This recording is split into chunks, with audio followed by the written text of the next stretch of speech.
Welcome to this panel discussion on Venezuela after the elections. On January 5th, the newly elected Venezuelan National Assembly took office after elections widely recognized to be free and fair. They not only gave a very comfortable majority to the Bolivarian alliance, but also brought substantial numbers of opposition leaders to the assembly, setting off a new stage in the evolution of the Venezuelan Bolivarian revolution, and hopefully strengthening its political capacities to deal with the huge problems, economic, social, public health related under COVID, and political, that lie before it. I feel that we needed to title this, in retrospect, we needed to title this A Tale of Two Democracies. On the one hand, Venezuela's Bolivarian democracy has been vindicated, despite the unrelenting efforts of the US and its allies, including Canada, to undermine and topple it and to effect regime change. On the other hand, the spectacle of January the 6th, with mobs encouraged by a sitting but defeated president, um, storming the Capitol building, sending Congress people scurrying, roving about the corridors and trashing the offices. This was an absolutely huge contrast. The moral superiority that the US has arrogated to itself over the last many decades in order to engage in wars, regime change, and color revolutions was always threadbare. It is now hanging by a thread. This is the context in which our panel takes place. We have four speakers, and I will begin by introducing them. I would like to start this presentation by introducing our speakers one by one. So our speakers will be in the following order. Vijay Prashad will go first, then Leonardo Flores, and then Carlos Ron. I'm afraid Alicia Castro could not make it today because she does not have a proper internet connection, but we will proceed. We will miss her, but we will proceed.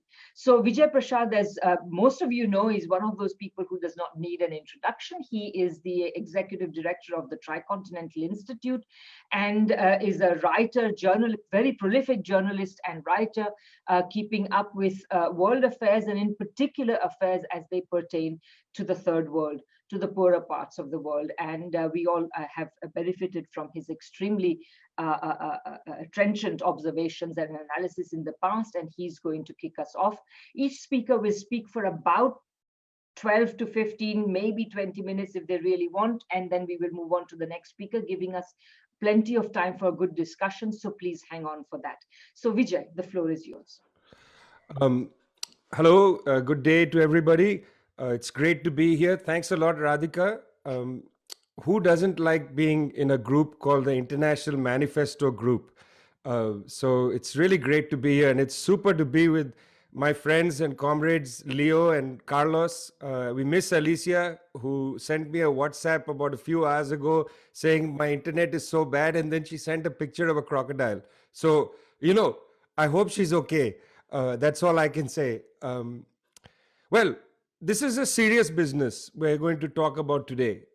Venezuela is a serious business. The United States government, the Canadian government, which often hides behind the US government, but not in this case, various oligarchic governments in South America, some of the Europeans have basically targeted Venezuela for regime change since Hugo Chavez won a democratic election in 1998. I want to make this very clear. This is not a new phenomena. This attempt at regime change in Venezuela doesn't start in 2019 when Juan Guaido makes his quite ridiculous pitch for power. Doesn't start in 2017 when the Lima Group is formed. Should not be called the Lima Group. Better perhaps call it the Bogota Group.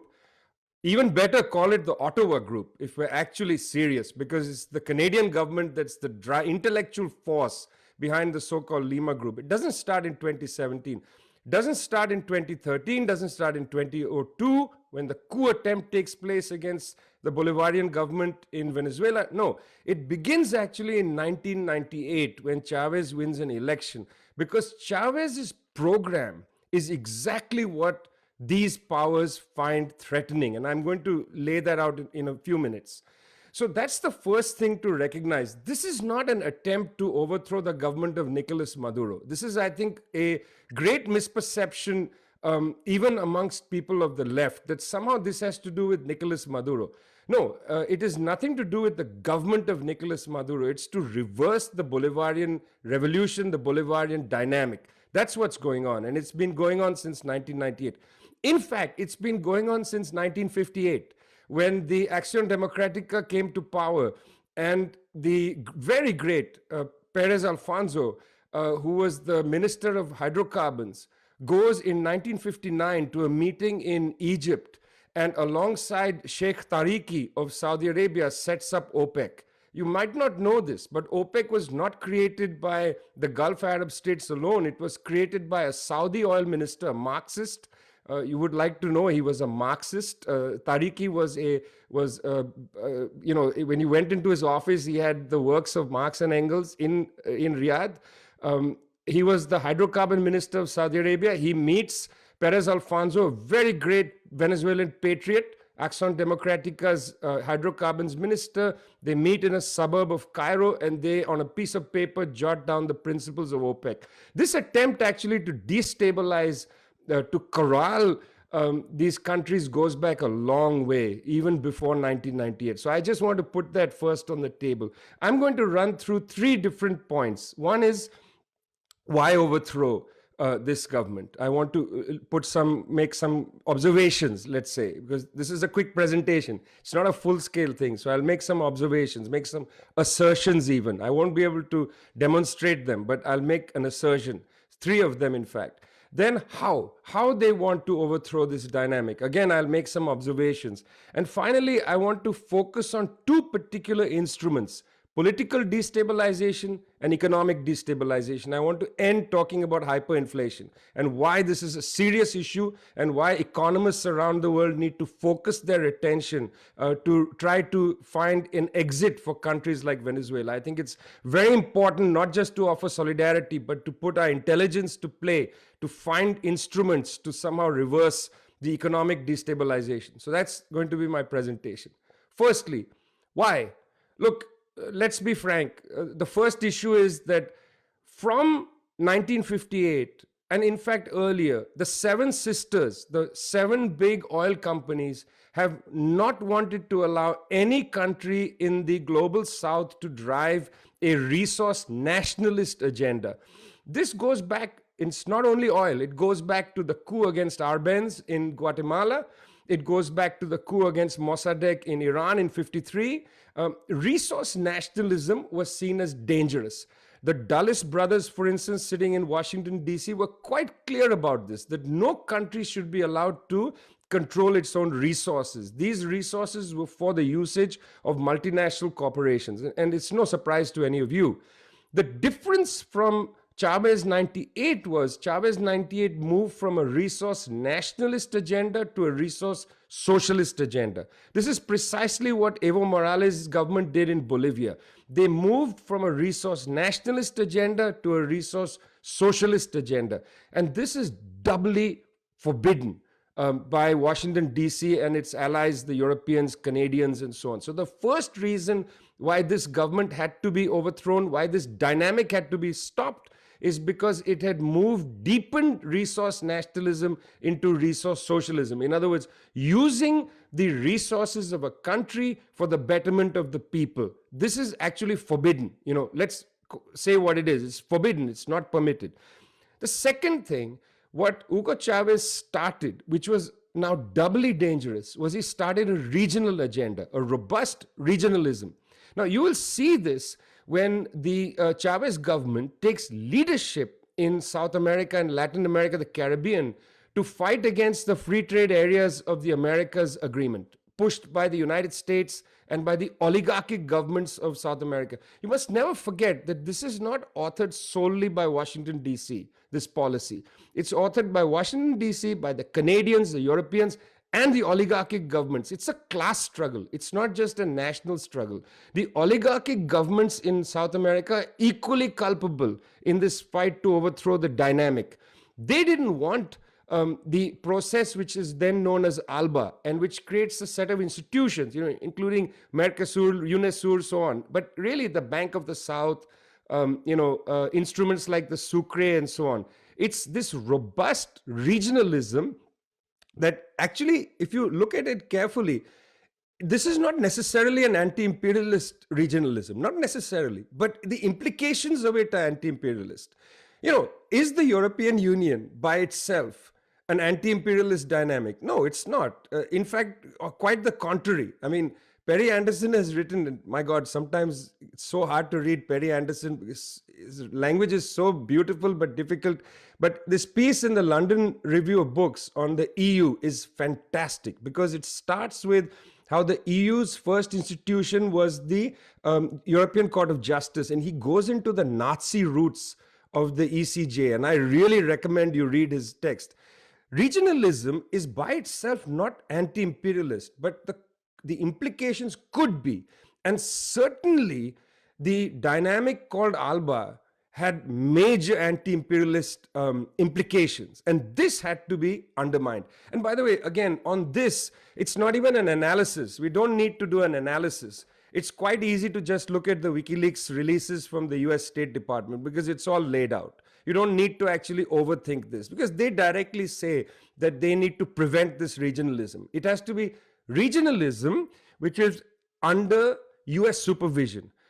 In other words, like the Organization of American States or the Free Trade Areas of the Americas and so on, or this, new NAFTA. It's regionalism under US supervision. And here the instruments such as the IMF are very useful because you know that the International Monetary Fund in DC is basically working at the behest of the Treasury Department. And I'm going to come back to that in a minute. So the second thing is that they cannot tolerate this form of regionalism if it's not subordinated to the United States and its various allies. And that's why European regionalism is acceptable, but South American or Latin American regionalism, unacceptable. African regionalism, unacceptable. The French will never allow the African Union, for instance, to have a robust, independent foundation because this impacts so-called French influence in Africa. Why should France have any influence in Africa? But the French see it like that. And Macron, for instance, for all his liberalism, is perhaps one of the most imperialist French heads of government that we've seen in a long time, in a very long time. I mean, their policy towards so-called Francophone Africa has been just aggressive. I've traveled through the Sahel region, seen the major French bases colluding with the Americans. Americans have built the largest drone base in the world in Agadez, Niger. It's a sight to behold. And the French are right there beside them. Now, the third reason why this was a threatening dynamic is that Chavez initially, but then of course, Chavez initially, but alongside Fidel Castro, provided leadership to the socialist project globally. This was a great threat. I mean, I well remember when Chavez came to India. I was a reporter, traveled with them a little in Bengal. He was at the time in the early 2000s, confidently coming out and saying, despite the fall of the Soviet Union, we are creating a new socialist pole in the world. This was unacceptable, and I think it's important to see that Chavez becomes like a global reference for a new emergence of the left. And even the phrase pink tide is interesting. It's not our phrase. We don't use that phrase. I don't accept that because it's an obfuscation. There is no pink tide. There is the emergence of socialist governments in South America, but it's alongside socialist projects around the world. To say it's a pink tide means that any slightly left of center government is the same. Whether it's the government in Chile. I don't accept the government in Chile in this period being a socialist government. It wasn't a socialist government. It was a social democratic government. But there was a way to obfuscate the socialist reference that the Bolivarian revolution provided for the world at this time. So that's the third reason why they were very keen to prevent its emergence. And okay, you say, well, why do they care about this? Well, I'm not going to promote all the books I've written, Radhika, I promise, but I just published a book called Washington Bullets, which basically spends a lot of time quoting from the US government materials And in late 1940s, they directly say our policy is to have preponderant power.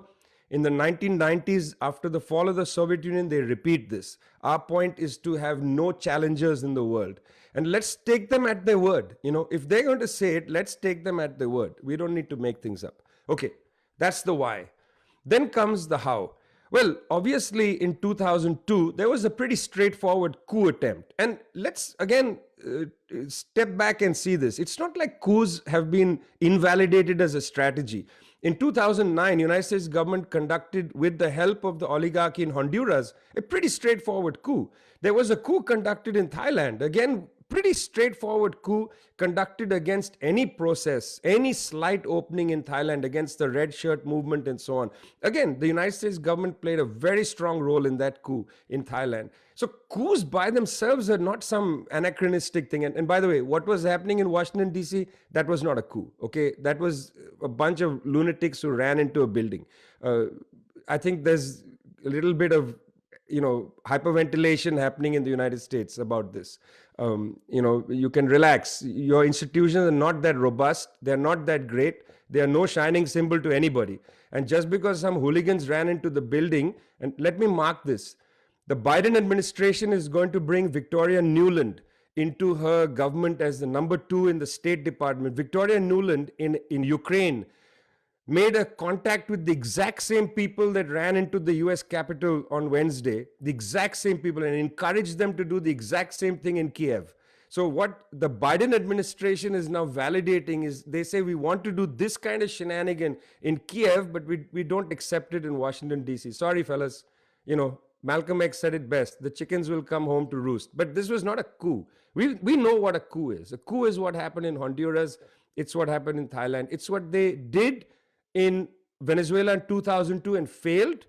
And perhaps it's what they tried in Venezuela in 2019, a very badly managed coup attempt in 2019. Even that seems to me amateur hour for the CIA, because we've seen when they put their minds to it. I think that was part of their hybrid war rather than a coup. How to do it? Hybrid war, information warfare, economic warfare, diplomatic warfare, financial warfare, information warfare. Suddenly, they use the entire Wurlitzer of the so-called media in the Western world to paint Nicolas Maduro as a dictator. It's a curiosity to me, and has been for a long time, that Madeleine Albright can come on American national TV and admit that the United States government is responsible for the direct death of 500,000 Iraqi children, and she is not a brutal dictator or genocidal or whatever. Bill Clinton is not genocidal. They are not. It's always going to be somebody from the darker nations that they can so easily paint as authoritarian. How many people actually was Muammar Gaddafi responsible for the death of? How many people? Let's be frank. Did he kill more people than was killed by George W. Bush in the war against Iraq? The illegal war. The United States never took UN resolution for that war. An illegal war. Millions of people died in Iraq, but George W. Bush is not seen, not painted as a genocidaire. No, it's always going to be somebody else, some fellow like Gaddafi or somebody else. So this way of using information to malign people, to utilize information to obfuscate what's happening, it's a very, very straightforward tool in the kit of hybrid war. So I just want to give that as the example of hybrid war, because I want to focus on the other 2 points in the remaining few minutes I have. Political destabilization and economic destabilization. Political destabilization. In 2017, the Lima Group was created. And friends, I am a very religious reader of the UN Charter. I don't know about you, but I've read this many times and I know it, memorized it, and so on. Article in the UN Charter, is very clear, by the way. It says that Article 53, this is of the Charter, it's the section, Chapter 8 on regional arrangements. And Article 53 says, Security Council shall, where appropriate, utilize regional arrangements or agencies for enforcement action under its authority. But no enforcement action shall be undertaken under regional arrangements or by regional agencies without the authorization of the Security Council. In other words, the Lima Group is an illegal racketeering institution that is operating with the specific intent of overthrowing a sovereign government. It is illegal based on Article 53 of the UN Charter. That is not a legitimate organization. It is an illegal mafia type group whose express purpose is to overthrow a government. I want you to really understand what this Lima Group is, in which Justin Trudeau plays a key role. It is against the UN Charter. It is not along the grain of the UN Charter. Specifically, UN Charter says no enforcement action can be taken without UN Security Council resolution. Is there a Security Council resolution, Premier Trudeau? Is there one? I don't think so. Therefore, you are a part of an illegal racketeering venture to conduct regime change of a member state of the United Nations. So I would like you to take this back to your communities and point out to them that the Canadian government and the governments of the various oligarchies in South America are part of an illegal racketeering venture against the UN Charter. That is a serious question, and since we don't have a way to adjudicate illegality on the global stage, because many of these countries don't take the International Criminal Court seriously, you cannot actually go anywhere and say that the Lima Group is an illegal racketeering venture. Because who do you appeal to? You can't appeal to the Security Council. The United States will block that. So the Lima Group starts a process of delegitimization of the Venezuelan government, which escalates in 2019 when they pick out Juan Guaido as being this figure, and so on. And the delegitimization of the National Assembly election in December 6th, etc., is basically an external attempt by these agencies like the illegal racketeering Lima Group and their friends. You've got to say, it is not something that the legitimate political parties inside Venezuela accept. I'll give you an example. David Paul and I went to talk to, who's in this meeting, went to talk to the opposition leaders the day before the Legislative Assembly election. Now, from 1959 till 1999, that is the election and then the swearing in, for those 40 years, two political parties in Venezuela dominated political life, Acción Democrática and COPE. The leaders of both Acción Democrática and COPE told us on the 5th of December 2020 that they oppose what is being done to Venezuela. They would like Venezuela to have political sovereignty and not allow their political life to be delegitimized by the United States, Juan Guaido, and so on. They call them extremists. This is not the government of Nicolas Maduro. This is not the PSUV. This is not, this is not you and I. This is the two major opposition parties in Venezuela who have been utterly silenced in the information war. Nobody hears from their leaders. Nobody hears from them. That's the political destabilization. Very quickly on economic destabilization. It's quite shocking. I have some quick stuff I'll maybe come back to. In July 2020, inflation rate in Venezuela was roughly 4,000%. It's extraordinarily high. Median episodes of hyperinflation since World War II in Latin America have lasted around 4 months. This has lasted for years. The main way to overturn this level hyperinflation, what was done in Brazil in 93, in Bolivia in 85, this is known as exchange rate-based stabilization policy. In order to do this, use the exchange rate stabilization policy, you have to replace the system that's lost popular confidence. But this new system, because of the domination of the dollar Wall Street complex, needs sufficient amounts of dollars and access to international financial system. In other words, the credit system. But the August 2017 financial sanctions by the US has taken away access to dollars. So the basic tool available to counter hyperinflation has been taken away by the sanctions policy pushed by the United States government. So when you look at the economic distress in Venezuela, it is nothing to do with government policy and so on. It is entirely because dollars have been disallowed into Venezuela, easy access to credit markets. And that is why the most simple strategy, exchange rate stabilization, is just not available to the people. And that's why I said earlier, I would really like it if smart people put their minds to it and came up with an alternative to the exchange rate-based stabilization so that we can provide some economic theory assistance to the government in Venezuela to somehow defeat the scourge of sanctions whose effect has been hyperinflation. It's not hyperinflation that is primary. It's the sanctions that are the author of the hyperinflations. Got to find a way out, and it's not easy. I've put my mind to it for a long time. It's not easy. On that note, thanks a lot. Thank you so much, Vijay. That was absolutely energizing. I hope you can hear me. Yes.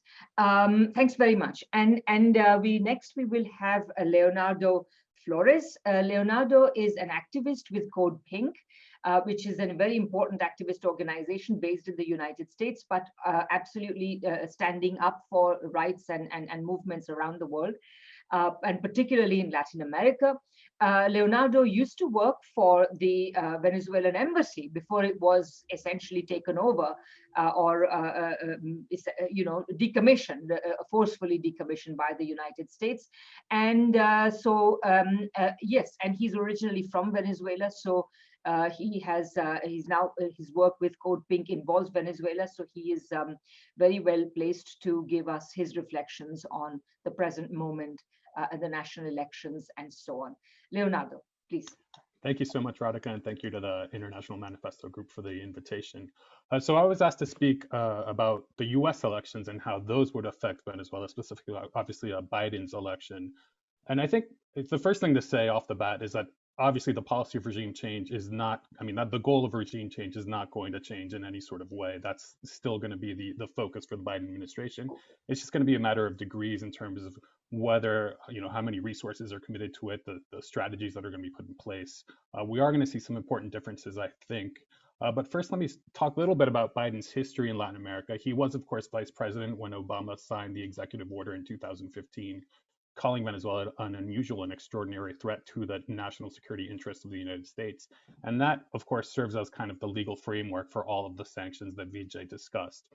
And importantly, Biden was also kind of tasked with helping break up some of these mechanisms for regional integration and regional development that were being led by Venezuela at the time, specifically Petrocaribe. And so, under his lead, the Obama administration, Biden was in charge of what's known as CARSI and CIBSI. CARSI is the Central American Regional Security Initiative. CIBSI is the Caribbean Basin Security Initiative. And these were basically attempts to bring the Caribbean and Central America out of the mix when it comes to ALBA, when it comes to Petrocaribe and CELAC, the community of Latin American countries. And they were very key, and they kind of set the stage for the kind of downfall that we saw in the strength of these multilateral organizations, especially when Trump came into office, when we saw a downfall in UNASUR and in Mercosur as well. So Biden, if we'd had this conversation about Biden a few months ago, I think it would have gone a little bit differently because there's been some very kind of interesting developments that I'll get to. But prior to the elections, on the campaign, Biden had a plan that was almost indistinguishable from Trump. So I'm going to read a few kind of the bullet points of Biden's plan. And this was a plan that was stated in the public record in a campaign event by Juan Gonzalez, who's was an Obama era official and now is apparently going to go into the National Security Council of the White House as the director for the Western Hemisphere. And so his plan, as he stated it out, was to form a multinational coalition. Of course, Trump has already done that. His plan also involves sanctions, implying increasing pressure on the Venezuelan economy and on Venezuelan leadership. Trump has already done that as well. It involves refusing to engage in dialogue right off the bat. This has been repeated by the Biden camp time and time again. So they have no interest in meeting with President Maduro, no interest in engaging in dialogue with Venezuela. They're going to increase the amount of money that supposedly goes towards Venezuelan migrants. The Trump administration has pumped hundreds of millions of dollars into this. There's a total lack of transparency and accountability as to how this money is actually being spent by the countries that receive it, because of course it's not Venezuela that receives it. It's Peru, Colombia, Ecuador, a few other countries that have the bulk of Venezuela's migrants. And yet we see the kind of devastation and the horrible conditions that many of these migrants are living in. So it's not clear if this money is actually getting to them. Actually, I think it's pretty clear that the money is not getting to them, and rather that migration is now being used as an excuse by many of these governments to get more aid and then not spend that money where it's supposed to go. The Biden camp also talked about prosecuting key supporters of the Venezuelan government. This has been a tactic that's been used time and time again by the Trump administration. Of course, when we saw I think it was March of 2019, we saw the Trump administration say, put out this list of Venezuelans, including President Maduro, including Diosdado Cabello, accusing him of being, basically saying that they're wanted for drug trafficking, and that led to the fleet being sent to to Venezuela's coast by the Trump administration. The Biden camp says that they want elections observed by a respected multilateral institution. They didn't name it, but obviously they mean the OAS. And crucially, that President Maduro must leave office before these elections take place. And that's been a very kind of a sticking point in the negotiations, in any sort of negotiations between the Venezuelan government and the U.S. government. And they also frame Venezuela as a national security issue. They say it's been infiltrated by terrorist groups, and it's under Russian, Chinese, Cuban, and Iranian influence. So it's, in many ways, it's the same rhetoric offered by the Trump administration. I think one of the key differences is that the Trump administration emphasized the possibility of a military invasion. The Biden camp has kind of stayed away from that. But a couple of things changed between when they outlined this plan and now. And one of the key changes is that Biden won this election without winning Florida. Florida in the past has been, a very key state in the U.S. It had been the swing state. Whoever won Florida would win the elections. And, as we all know, Florida has a lot of Cuban Americans, a lot of Venezuelan Americans who are sufficient in numbers to kind of tilt the elections for one party or the other. And more importantly, they also have a lot of access to to funds that are used in campaign financing. But now with Florida not being as important, that is going to open up certain opportunities. And so, part of the reason that Venezuela has been a third rail in U.S. politics, I don't know if that metaphor is actually international. So Venezuela is kind of such a controversial issue that politicians don't really even speak of the possibility of dialogue. If they speak about Venezuela at all, it's to criticize the Maduro government. And part of the reason why that has been is because, as I just said, because of the importance of Florida as a swing state. Also, we have to keep in mind that two Democratic congresswomen lost in South Florida, Donna Shalala, Debbie McCarcel-Powell. These, the Republican replacements aren't going to be better on Venezuela, but now the Democrats don't have to be beholden to a very radical anti-Venezuela policy that they have been, because they don't need to protect these seats anymore. And so I know for a fact that these two representatives were holding back legislation on Cuba, and they certainly would have done the same for Venezuela. But now that Florida is not as important, that's going to open up opportunities for an improvement in relations. And we've seen this already in terms of the rhetoric being used now by the Biden camp, and that they said that they're talking about ending the broad economic sanctions against Venezuela. And that, to me, is a huge surprise and a very welcome move. They say they're going to instead focus on individuals and on keeping up the pressure by sanctioning individuals, which of course has its own can of worms, and it harms the economy overall, but it's not as harmful as the broad economic sanctions that we've seen imposed by the Trump administration on, say, the oil sector, the gold sector, Venezuela's cryptocurrency sector. And another thing one of the reasons for this, I think, is that there's growing congressional opposition to the use of sanctions, or rather to the abuse of sanctions. So in this last congressional period, we had Ilhan Omar present a series of legislation called Congressional Oversight over Sanctions. And basically that's the point, for Congress to oversee sanctions implementation and to have to approve it every 6 months. And we also saw an amendment by Congresswoman Tulsi Gabbard asking for an impact assessment of the sanctions, and not just how the sanctions affect the populations that are under them, so how the sanctions affect Venezuelans, but also how the sanctions affect the US economy as well. Both of these initiatives failed in Congress, but there was, they had growing support, and these are the sort of initiatives that we're going to see presented in Congress once again once the new Congress is sworn in a few weeks. Another thing that's changed, of course, is that Guaido's star has completely faded by now. I think Carlos is going to talk about it a little bit in terms of what the national elections, the National Assembly elections in Venezuela mean. But in the U.S., we've already seen that the Biden camp, where there were several news reports that the Biden camp has yet to have a conversation with Juan Guaido, despite repeated, attempts by the Guaido camp to have that conversation happen. I think I'm going to leave it there so that we have much more time to discuss. But one last thing I would note is that there are going to be a couple of key differences between the Trump and Biden administrations, in addition to the possibility that the sanctions might be lifted or eased. And one is that the threat of military force isn't going to be used as much. And what's less clear, though, is whether Colombia is going to have a green light to continue its policy of supporting covert and paramilitary operations into Venezuela. For those of you who don't know, in every sort of kind of failed plot against Venezuela that we've seen in the past 3 or 4 years, everything from the attempted assassination by drone of President Maduro to the what's called the Bay of Piglets invasion earlier in 2020. Colombia has been involved in one way or another, whether these actors started from Colombia or whether they had Colombian tactical and logistical support, which they did. And just a couple of weeks ago, actually, we had news of a plot that was unveiled by Venezuelan authorities to bomb the National Assembly and kill or kidnap the Attorney General. And involved in that were several Colombian agents, Colombian intelligence agents. And so, Colombia has its hands all over this kind of hybrid war against Venezuela. And that's clear to me that they've been given the green light by the Trump administration to carry out these sort of operations. It's not so clear whether the Biden camp will continue to do the same. I think I'll stop there.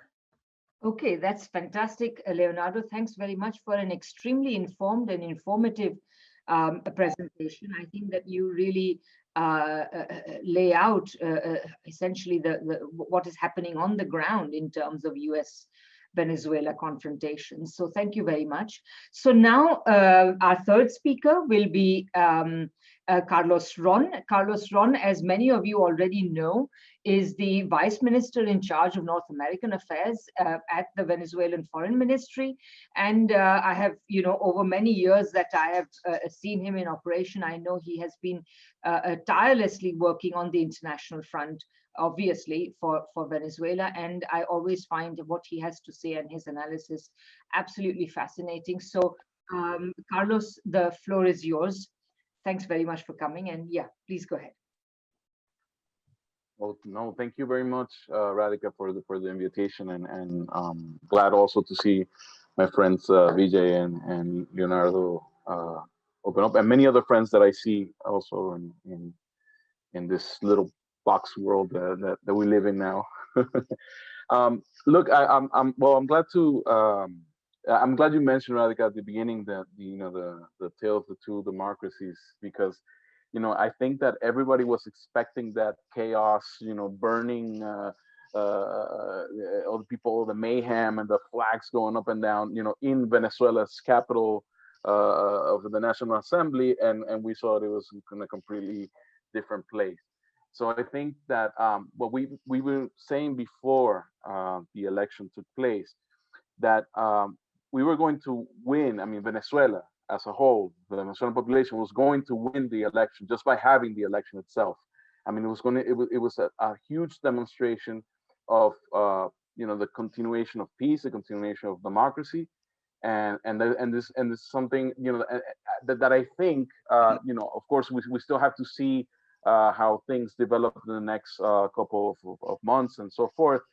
But I think that one very important aim of these elections was sort of to go back to politics, because what we've been seeing from the Venezuelan opposition, or from at least from a specific group of the Venezuelan opposition during the last 3 or 4 years, has been every tactic that would defy democracy. You had the coup attempts, you had and this is amazing, because when we listen to mainstream media, when the normal narrative that dominates Venezuela, nobody mentions these things anymore. I mean, nobody remembers that in about 2 years ago, or maybe 3 now, but President Maduro was on an event in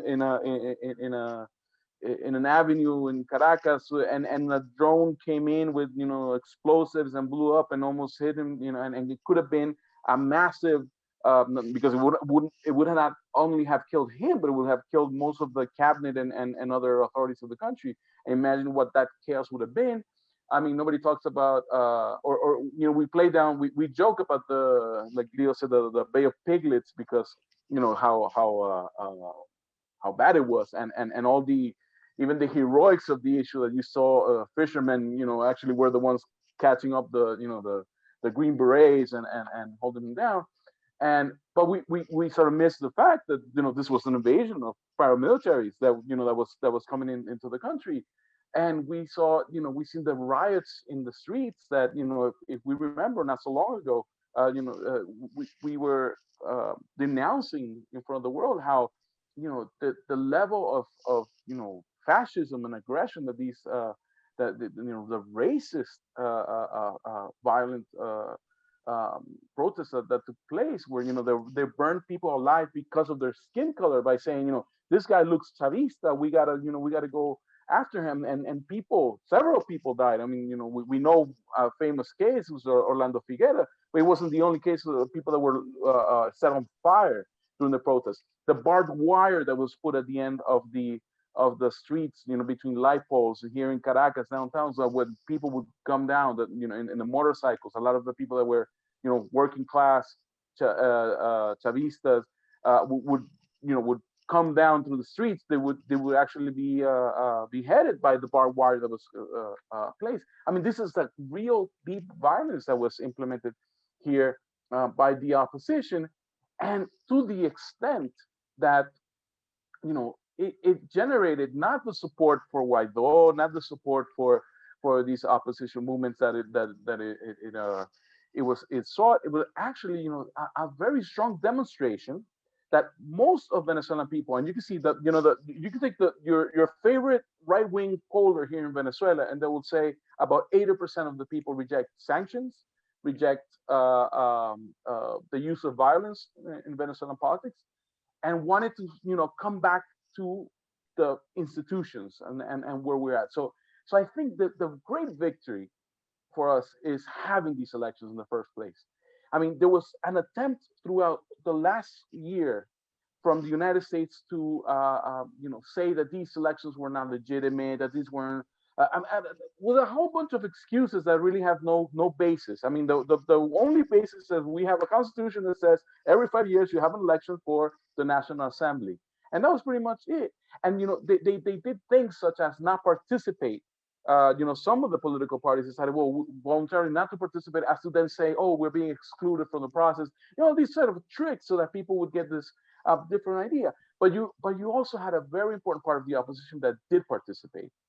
Then you see U.S. government officials say, these are Maduro collaborators, and they played into the game. I mean, we're talking about people that represent the Acción Democrática and COPEI parties that Vijay was talking about, that ruled Venezuela before Chavez, that are neoliberal in principle, or very different from what this revolutionary process is at all. I mean, the only thing I may have in common with somebody like Claudio Fermin, who's one of the leaders of the opposition, that did go to elections, is that we don't want to see our country invaded and by U.S. planes. But besides that, we have a completely different idea of what the society should be like.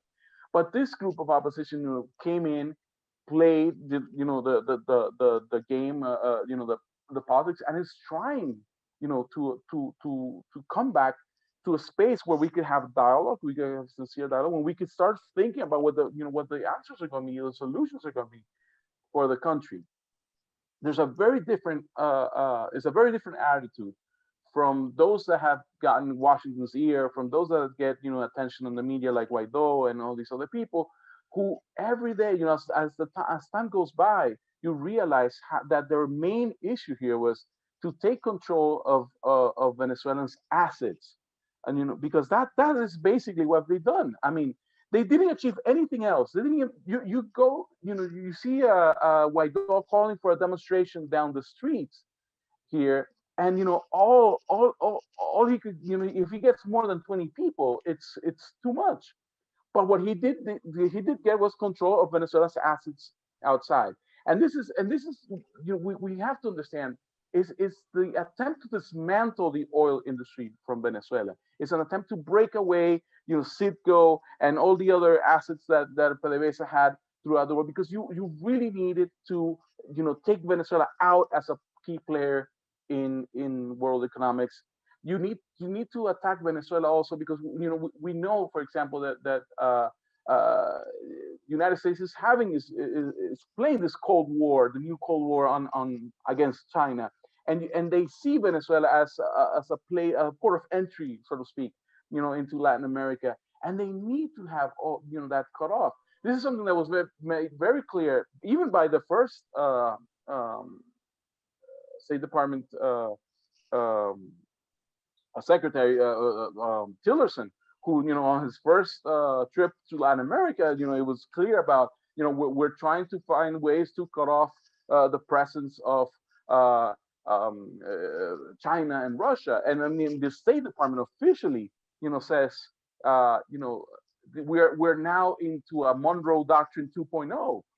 And this is type of vision because the real objective from Washington is doing that. So Washington has these agents here in Venezuela making all this chaos and all this mayhem. So I think the greatest victory is now that we have a new assembly where part of the opposition is represented, where part of the opposition are participated, and where we have demonstrated that we can achieve, elections peacefully. There was no incident.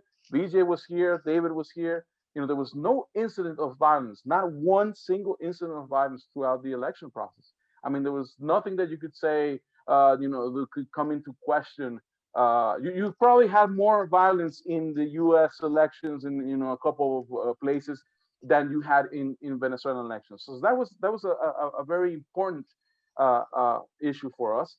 And I think where do we go now? Well, that it's a question. I think there's really an understanding that Venezuela needs to use this National Assembly not as a platform to call for sanctions, not as a platform to call for innovation, but rather as a platform to address the real problems that the Venezuelan people have.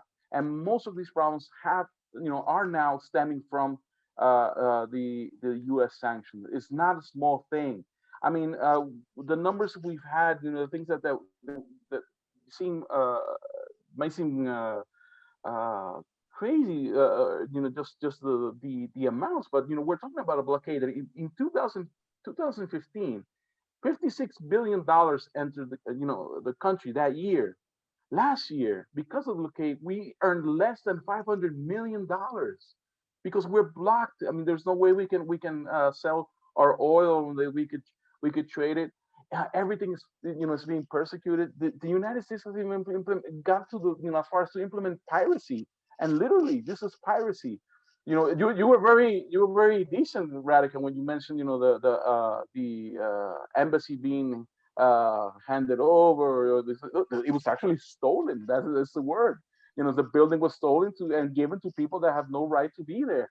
And it's the same thing that's going on now. I mean, we have oil shipments that are coming from Iran, gasoline, because part of the sanctions affect our ability to refine our gasoline because we don't have access to spare parts. We don't have access to some chemicals that we need. So an oil producing country, or a country that can refine gasoline, can't do it because of the blockade.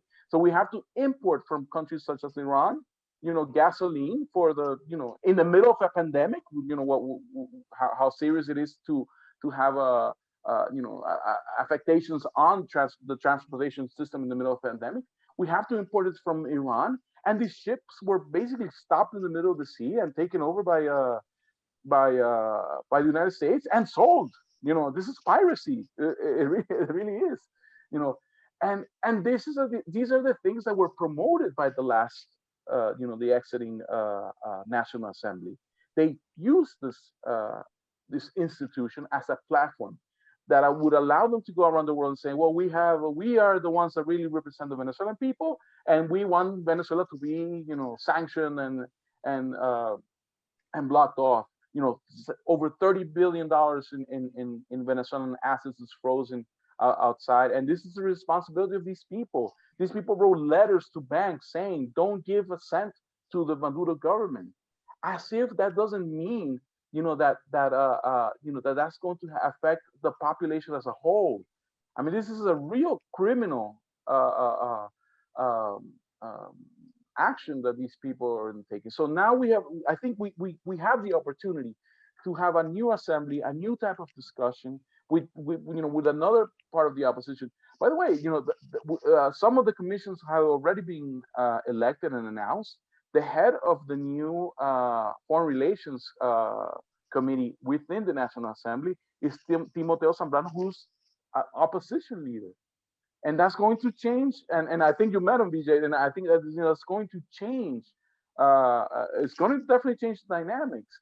And but it shows the willingness that I think most of Venezuelan society have into going back to dialogue, to speaking, and to finding ways that we can overcome this. We have to move towards, find creative ways to overcome the blockade. We have to move towards,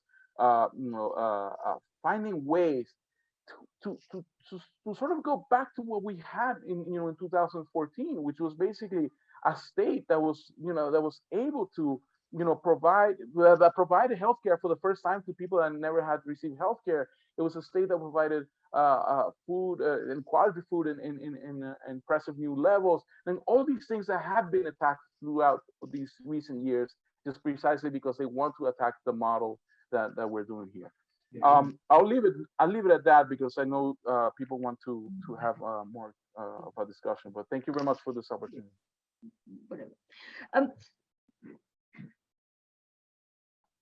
Thank you very much, Carlos. That was very, very important. I think Venezuela, as everybody knows, is extremely embattled on practically every front, except perhaps the COVID front, where it is actually doing rather well, which is an important thing to say. But yes, it is embattled. There's hyperinflation, there is economic strangulation, there are all sorts of, low oil production. All of these are problems. But I think what Carlos is emphasizing is that the key resource, which is going to be critical to addressing all these problems, is the restoration of the political process. And I think that these elections have done that.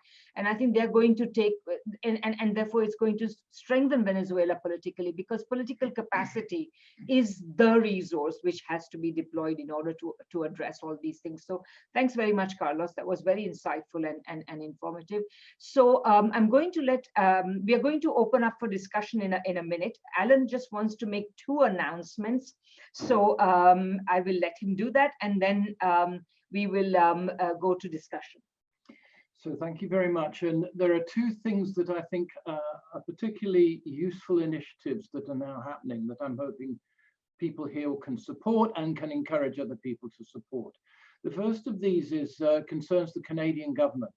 We're preparing an open letter, a number of us, I see here Arnold, Nino, and many others, an open letter that calls on the government to cease its recognition of Juan Guaido and to disband the Lima Group and to withdraw from sanctions.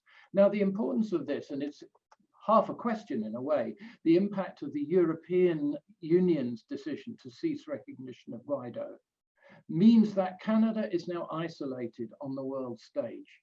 And the more people peel away from what the United States is doing, the better the situation is going to be for the people of Venezuela, and the harder it will be for people, for Biden to simply continue Trump's policies. Now, what I want to say is that petition is still under discussion, but please visit the site called www.nosanctions.org. Now, you won't see anything there at present, but within a couple of days, I guarantee you'll see that open letter. We'll start something on change.org.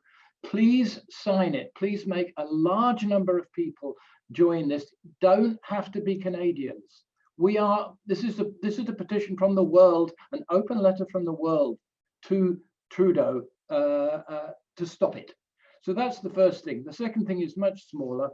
Radhika is just posting a little strange URL. It's a very simple project. It's to raise money to help Venezuelans translate key documents from Spanish into English. And this is going to be done in conjunction with the Simon Bolivar Institute, newly founded in Venezuela, a very important new institution, which I urge you all to try and locate and look at. It's a wonderful source of information and discussion. And the purpose is twofold, so that we can be informed about the internal discussions that are happening in Venezuela, free from all the sort of media stuff that the speakers have so eloquently denounced. But secondly, you have to realize one consequence of the hyperinflation is that you have young, loyal people to the government working for sort of $4 or $5 a month because they don't have the money. Now, this money, if we fundraise for that, will be used by translators to professionally translate material. So there'll be a product, but they will be paid in dollars via the Simon Bolivar Institute. So I urge you to visit that link and donate to that. I think it's a little thing that can actually make a very big difference. So that's it. I have one question, which is, what does Carlos and the others think is the impact of the EU decision? Because we've only just heard of this. We're not quite sure what's going on, but it seems quite momentous to us. Okay, thanks, Alan, for kicking off the discussion sessions. I will just say that those of you who would like to ask questions, feel free to raise your hand electronically, because there are now several screens of people. I'm going to shift us to gallery view so that it looks more like a discussion, but please raise your hand through the part. So if you go to the link called participants, you will see an option called raise hand, and that way I will know that you would like to ask a question. So please do that, or otherwise you can, of course, if you prefer to, you can also put your questions in the chat box, and Brendan is collecting them and then he will put them as necessary. So perhaps I will take one or two other questions, and then we will go to the panelists, and then we will take another bunch of questions and go to the panelists. So I see one hand, Sam McGill. Please go ahead, Sam. Hi there, thank you for taking me. Yeah, so I'm Sam McGill. I'm from the Revolutionary Communist group in Britain. And I just, thank you very much for the introductions. They've been really useful. I mean, one thing that is really key from our perspective in Britain is Britain's relationship to all of this. And, of course, we have the $1.2 million worth of gold that the Bank of England has confiscated and withheld, and is the subject of an ongoing legal dispute. They weren't able to give it to Juan Guaidó. However, they have not returned it to the Maduro administration. So, the future of that gold is still under threat. And we've been trying to organize protests and pickets of the Bank of England, even during the pandemic, to highlight this. Then, there was the expression of exposition of the secret Venezuelan regime change unit inside the British Foreign Office. And this was exposed last year by Greyzone and Canary.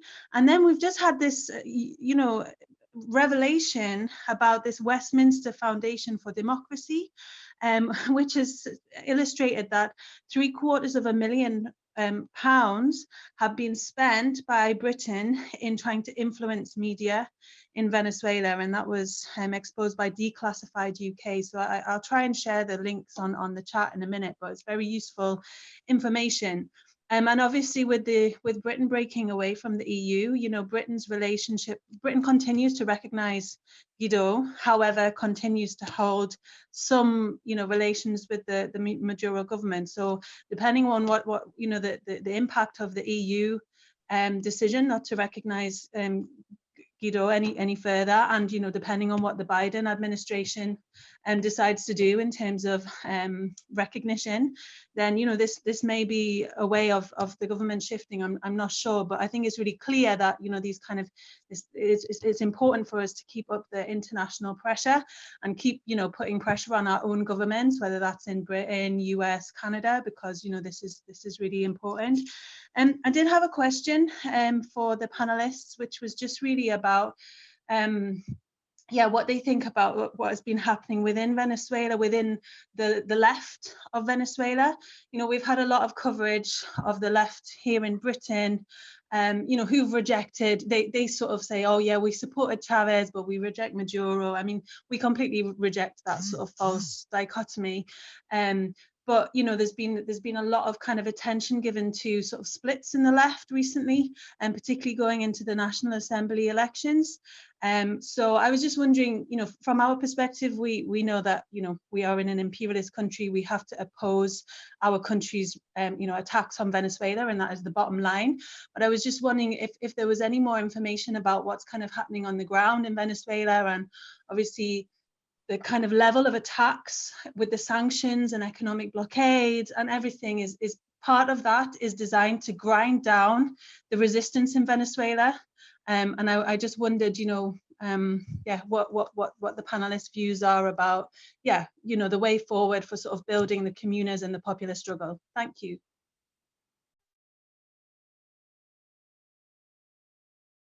I'd like to ask everybody to try and be brief. Okay, so I have I have Arnold August.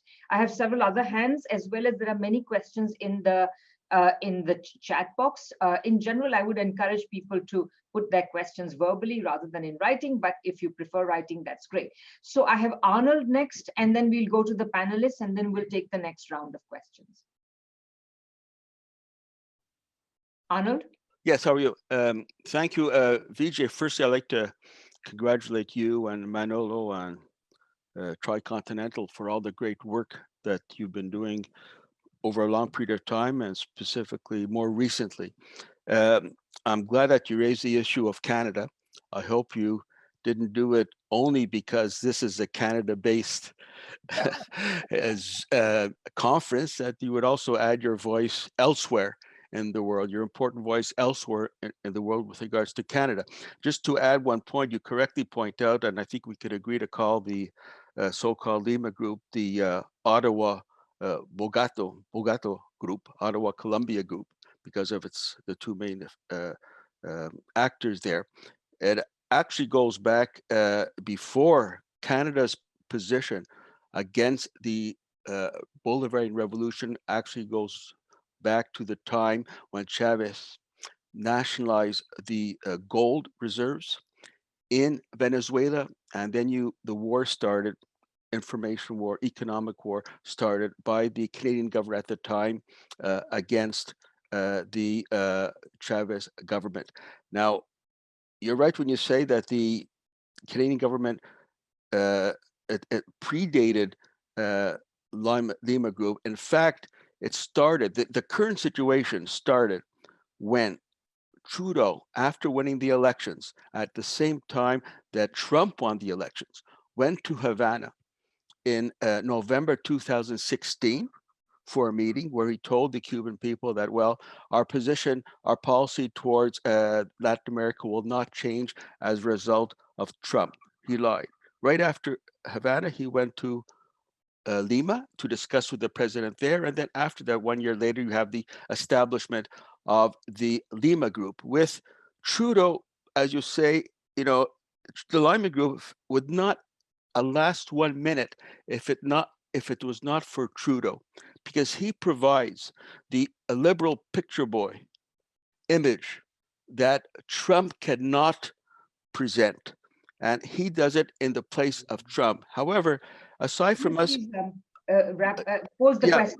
The question is, of course, we in Canada are involved against Trudeau, and we have others, of course, the Venezuelan foreign ministry as well. But in some quarters in Latin America, Vijay, you are very familiar with Latin America and Caribbean. In some quarters of Latin America, there seems to be this tendency to give the Trudeau government a pass and not call him out for his position against the Bolivarian Revolution. Great, thank you, Arnold. So I guess we will just go in the order in which the presentations were. So Vijay, then Leonardo, and then Carlos. So Vijay, please go ahead with whatever points you want to respond to. Okay. There's a lot of questions there. I don't want to, dance around. I'll just focus maybe on just a few things. The first, I would like to say that the European Union statement is being mischaracterized here. The European Union does not actually say that they are not recognizing Mr. Guaido. I would really like us not to jump ahead of the cart. They simply say that given that he's not in the National Assembly, he no longer has a constitutional right to be the interim president. So if you look at the statement carefully, they still say that he is the front man. And that's important. There's no change in European policy. Please don't have this view of the Europeans somehow as having a change of heart. And right there in the middle of it is the Prime Minister of Iceland. Scandalous that Iceland, with a social democratic prime minister, continues to have this kind of policy approach. So I would really caution this. Secondly, I would say that Jake Sullivan, who is the incoming NSA to Biden, has openly said that they want to double down on sanctions. So I don't see a major policy change, people. I mean, we should be somewhat aware of this. Things are going to change, yes, but I don't know how much they will change. And it may be a matter of degree rather than kind. And we are interested in a change of kind, not a change of degree. In other words, this is not a change. A change of, if you go back and understand dialectics, a change of degree is mainly a change of degree. We are seeking a change of kind. We want to end the blockade on Cuba, on Venezuela, on the 30 odd other countries that face illegal US sanctions, including Zimbabwe, Syria, Lebanon, Iran, and so on. That's what we're seeking. We're not seeking some little dithering on the margins here and there, frankly. I mean, I'm just putting it very plainly. So I don't think that the EU statement, because the Europeans are always the class A hypocrites in this matter. They'd always like to hide behind high principle. They are not gangsters like Washington, D.C., where they're just directly, we're going to overthrow them, so on. Europeans always try to hide behind high principles, and the Canadians are the masters of this duplicity as well. So let's be a little cautious about that. That's the first point I wanted to make. Second point is, yes, there was a lot of, I think, mischief made about the fact that the left in Venezuela decided to run independently in the elections. Venezuela is a sovereign country which wants to create a political structure and a political dialogue within the country. We should welcome the fact that there is divergent opinions, that people are having discussions, debates, that they are fighting over various aspects of policy. I think it was really mischievous how people used the Communist Party of Venezuela's statements to say, oh, there's a big gulf between the PSUV and the Communist Party, and therefore XYZ. Therefore not XYZ. Therefore, it is a normal course of politics. They want to disagree about some policy aspects. They want to disagree about the anti-blockade law. It is within the rights of the Venezuelan people to have this debate. To use that to make mischief overseas by saying, okay, so the Communist Party is criticizing the PSUV, that means the PSU is delegitimate. I'm sorry, I don't follow that. I don't get that. It's another way to delegitimize Venezuelan politics. Why can't the Venezuelans have their own debate, friends? Why should we have to intervene and say, I support them against this and so on? We want to have a robust political climate inside Venezuela. That to me is the main issue here. Not whether you take this position or, your opinions on this or the other are important and useful if they contribute to strengthening the dialogue in Venezuela, not if they are once again participating in delegitimizing Venezuelan politics. So that's my feeling. This anti-blockade law is also deeply, mischievously mischaracterized. That's why I said I would like us intelligent people to come up with an alternative economic structure. You can sit on the sidelines and say, why are you doing this to bring in foreign capital? Or you can say, you need to de-link further. How are you going to de-link when more than 50% of reconciliation of international trade takes place in dollars? How are you going? It's not that easy. It's a trivial thing to just say de-link from. I am a great student of Samir Amin. I highly respect Samir's work, and I agree. But if you read Samir carefully, Samir says, to borrow from the language of Mao Zedong, which I know John Ross has been reading Protracted War recently. If you borrow from Protracted War 1938, one of Mao's most brilliant texts, and you go and look at Samir's understanding of delinking, it's a protracted struggle. To delink is a very long process. It's not something that you do by switching, hitting the light switch. You can't just delink like this. Economies are deeply integrated. You have to reconcile international trade. There are practicalities involved here. I'm a Marxist. I'm extraordinarily doctrinaire as a Marxist, but I'm also a practical human being who lives in the real world. And I understand that shifts of this nature don't just happen by hitting the light switch. There's a kind of academic naivety that operates here. One has to look at the way in which economies are deeply imbricated in the international system. It's not so easy to pivot out of it. The strategy to tackle hyperinflation should be where we need to put our energy in. And it's a unique issue, because Venezuela provides a very unique example of a country under severe blockade whose external situation is marked entirely by oil exports. How are you going to tackle this? So I would really like us to put our heads together. I'm repeating myself, Radhika, because I think this is important. It's one thing to say, look, there are differences in the left in Venezuela. By the way, I welcome differences in the left in Venezuela. The more differences we have, that means the richer our debate and discussion, because we need to honestly debate and discuss to find better ways to tackle an extraordinarily difficult situation. We shouldn't take differences maliciously to undermine the political process. Thanks, Vijay. Leonardo. Yeah, I mean, I would echo most of what Vijay said in terms of this issue of left parties in Venezuela and the fact that a few of them ran on a different platform. I mean, I think we also have to look at the elections results, right? This coalition of left parties got less than 2% of the vote. So to characterize this as a split within Chavismo, I think is not quite accurate. While I sympathize with some of these parties' positions, I think their biggest position is that the criticism of the fact that the Venezuelan government has partially privatized some industries in the past year or so, year or 2 years. But missing from their kind of rhetoric about this is the fact that that's kind of by design of the sanctions, right? So the sanctions on Venezuela are against the public sector. And since it's a socialist government, that basically means that everything that the government is involved in is blocked from these from financial markets. But private companies aren't, and so that's why there's been this need to partially privatize some key industries in Venezuela, because otherwise they wouldn't be able to survive.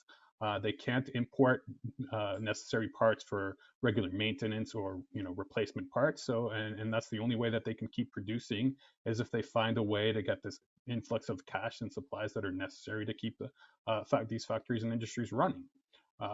And so, I think you're right. What Vijay is absolutely right. I mean, I think it's great that there is a diversity of voices in Venezuela. There are 107 political parties that participate in these elections, right? So there's a wide diversity of ideologies and opinions going on, and I think that's something that should be welcomed. But it is kind of an attempt to splinter Chavismo from the outside, to say that, oh, now as leftists we have to really pay attention to what these very small parties are saying about the state of Venezuela. I mean, yeah, we can pay attention, but we also have to realize that they are very small in comparison to the PSUV and its coalition and allies. And we also have to kind of keep in mind the context of what's going on internally in the country. Thank you, Leonardo. Carlos? Very difficult to comment after my two friends here, because I agree with what they're saying.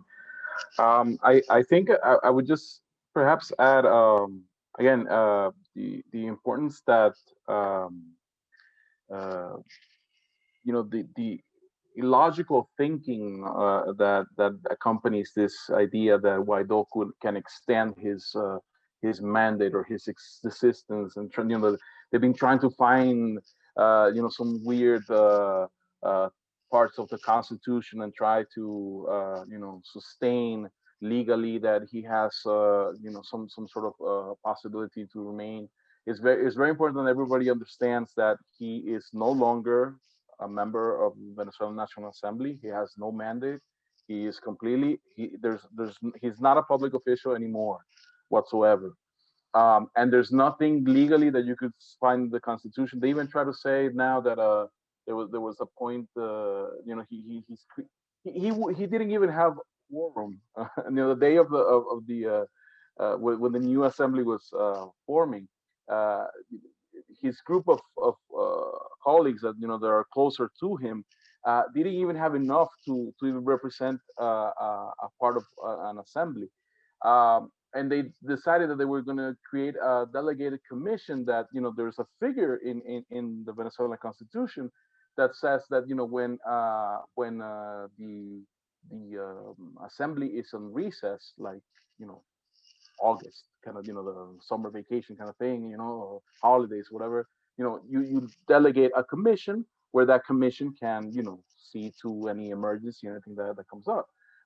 That's the figure they're trying to invoke in order to say that Guaido is still, part of this existing assembly. So it's very ludicrous. There's no basis, no legal basis whatsoever. There's no room, and it's important that what I think this issue brings up is the trouble that it really means for the European Union, for Canada, for the Lima Group, for all these countries, to say this with a straight face. I mean, to really try to sell the idea that there is any continuity here. And it's very important that people, especially on our side, are not confused about that. The one good thing about the statement in the European Union is that there's a line where it says the outgoing National Assembly. I mean, and they realize that the assembly that is in function is the one that is there now. So I think that's important to keep in mind. With the issue about the Venezuelan differences in within the left, I think there's nothing really I could add to what our friends have said. I mean, a reminder, just also not to fall into the trap in the discourse, saying the difference between the government and the left, as if we're not the left. I mean, there was several parties that make up the government coalition. I mean, there were it wasn't just the PSUV, and everybody identifies with the left as well. So these are differences that if you go back to Venezuelan history, even recent history, during the revolution with Chavez, every time there was an election of this sort, there were differences of the different candidacies. People wanted to run their own names in certain places. So this is not abnormal. This is not a shift of a new issue that came up with during this election. This has always been part of the actually the diversity in the Venezuelan left. So I think that I agree with our friends. Let's not overplay something that's actually part of the normal democratic process. Okay, great. Thank you, Carlos. I have now several other questions, but I will just take 3 for the moment. So I have Oscar, and then Luis, and Medea Benjamin. So in that order, and so that will be the next lot of questions. Please try and be brief. Oscar.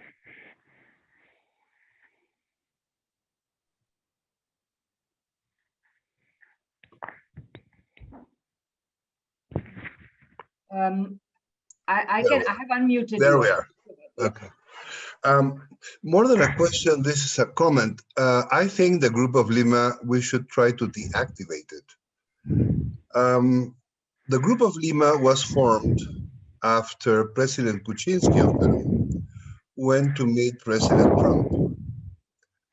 As we now know, Kuczynski is... Oscar, there is some other sort of windy sort of noise that is obscuring what you're saying. So please repeat that. Okay. The Group of Lima was formed... I think I think it's Vieira has the microphone on, and that's the noise that is. Right. Can everybody else mute themselves, please? I will do that, in fact. And Oscar, you'll have to unmute yourself. Okay. So wait. Oops, sorry. 1 second. What's going on here? Okay. Now please unmute yourself.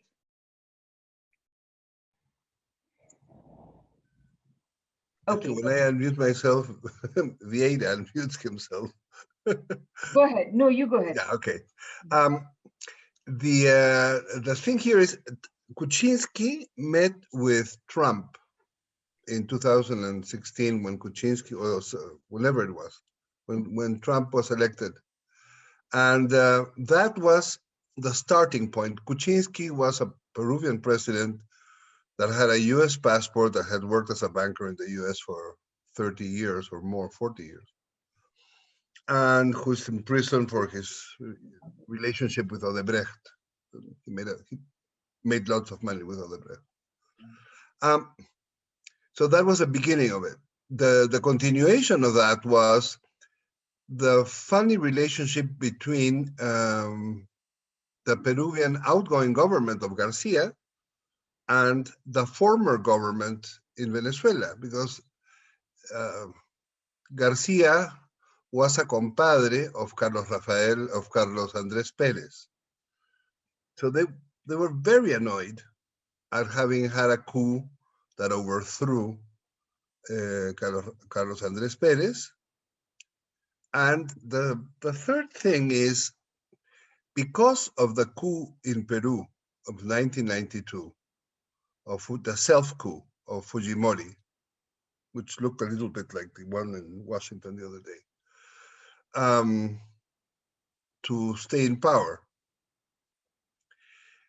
Peru has always been proactive in something called a democracy clause at the OAS.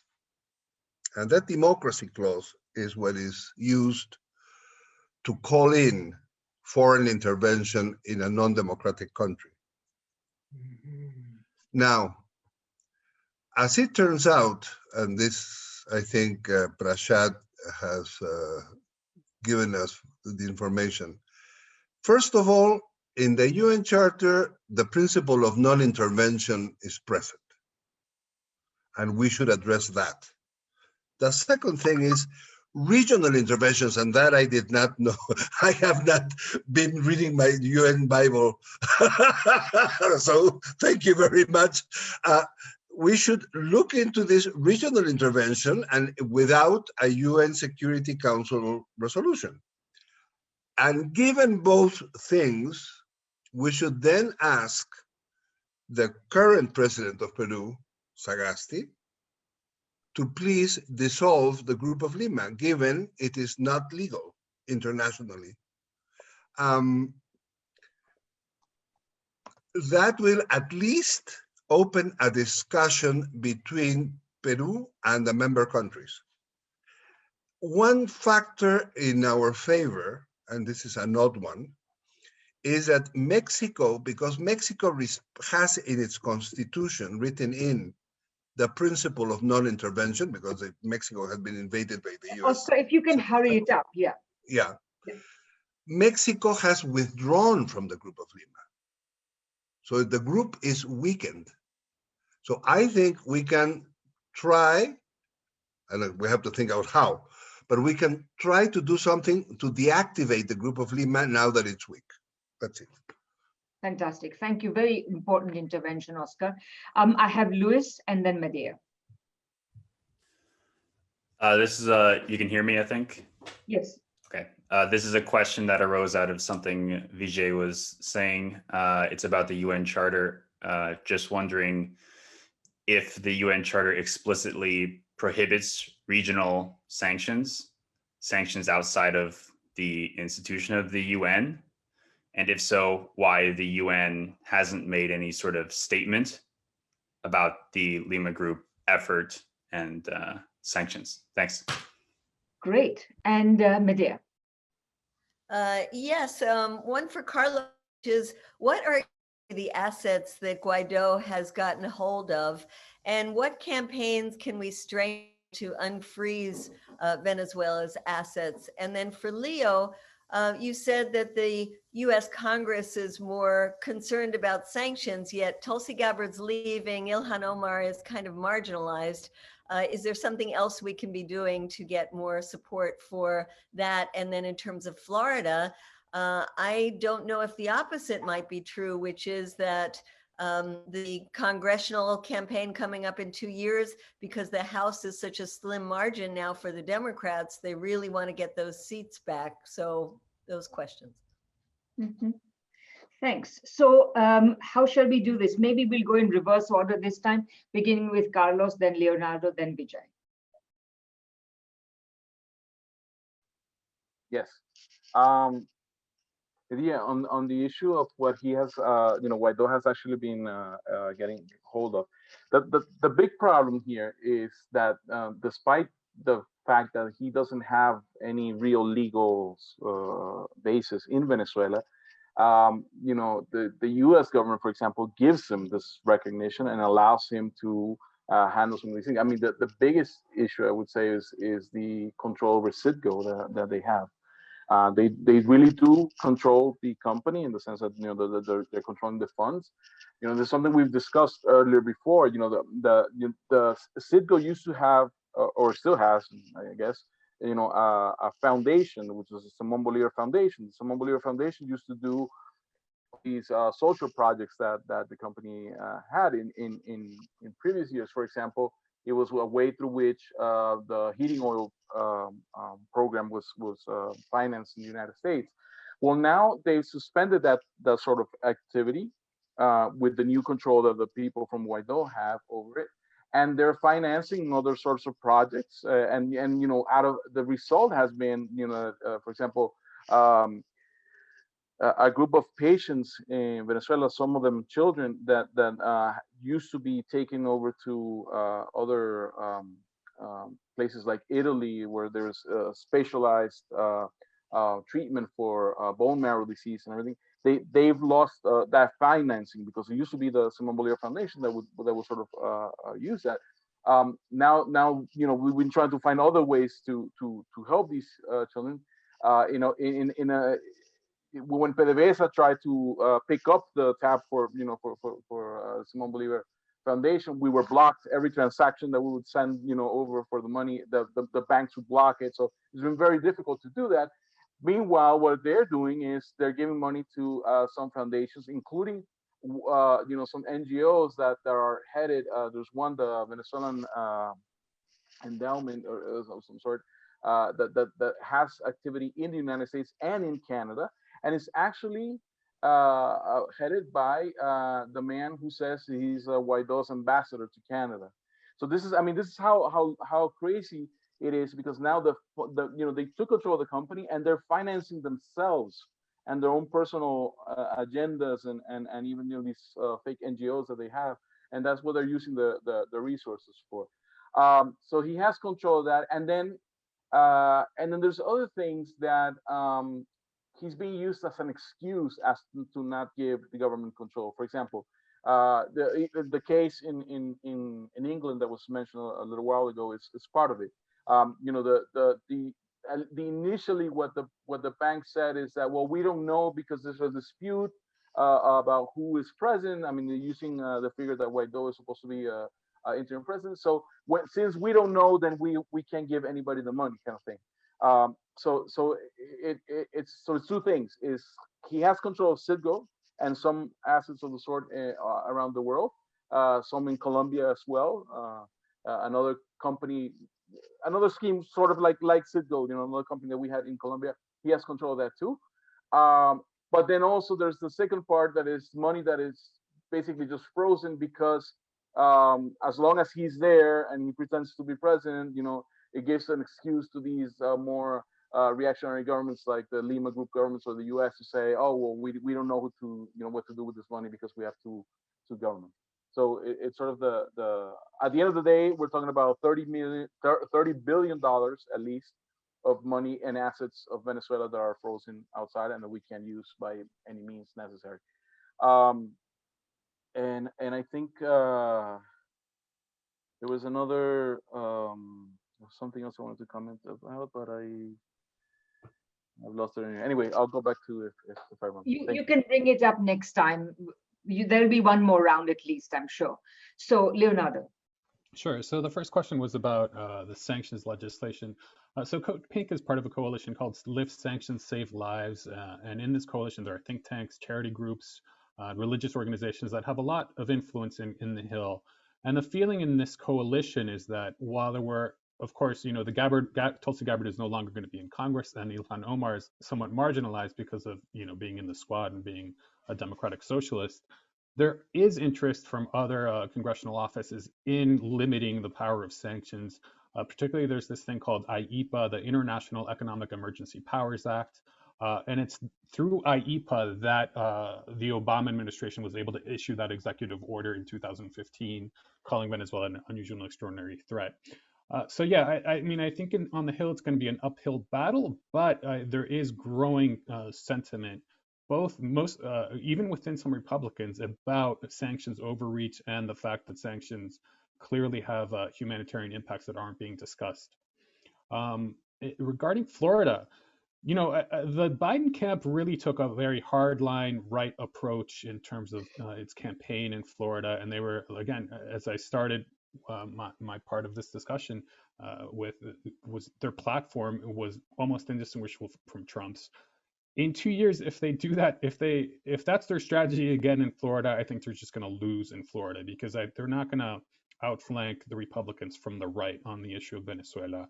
I mean, for sure, Biden isn't going to suddenly, be nice towards Venezuela by any means. So they're going to keep the pressure on in significant ways, and they're going to be able to tout that pressure in South Florida.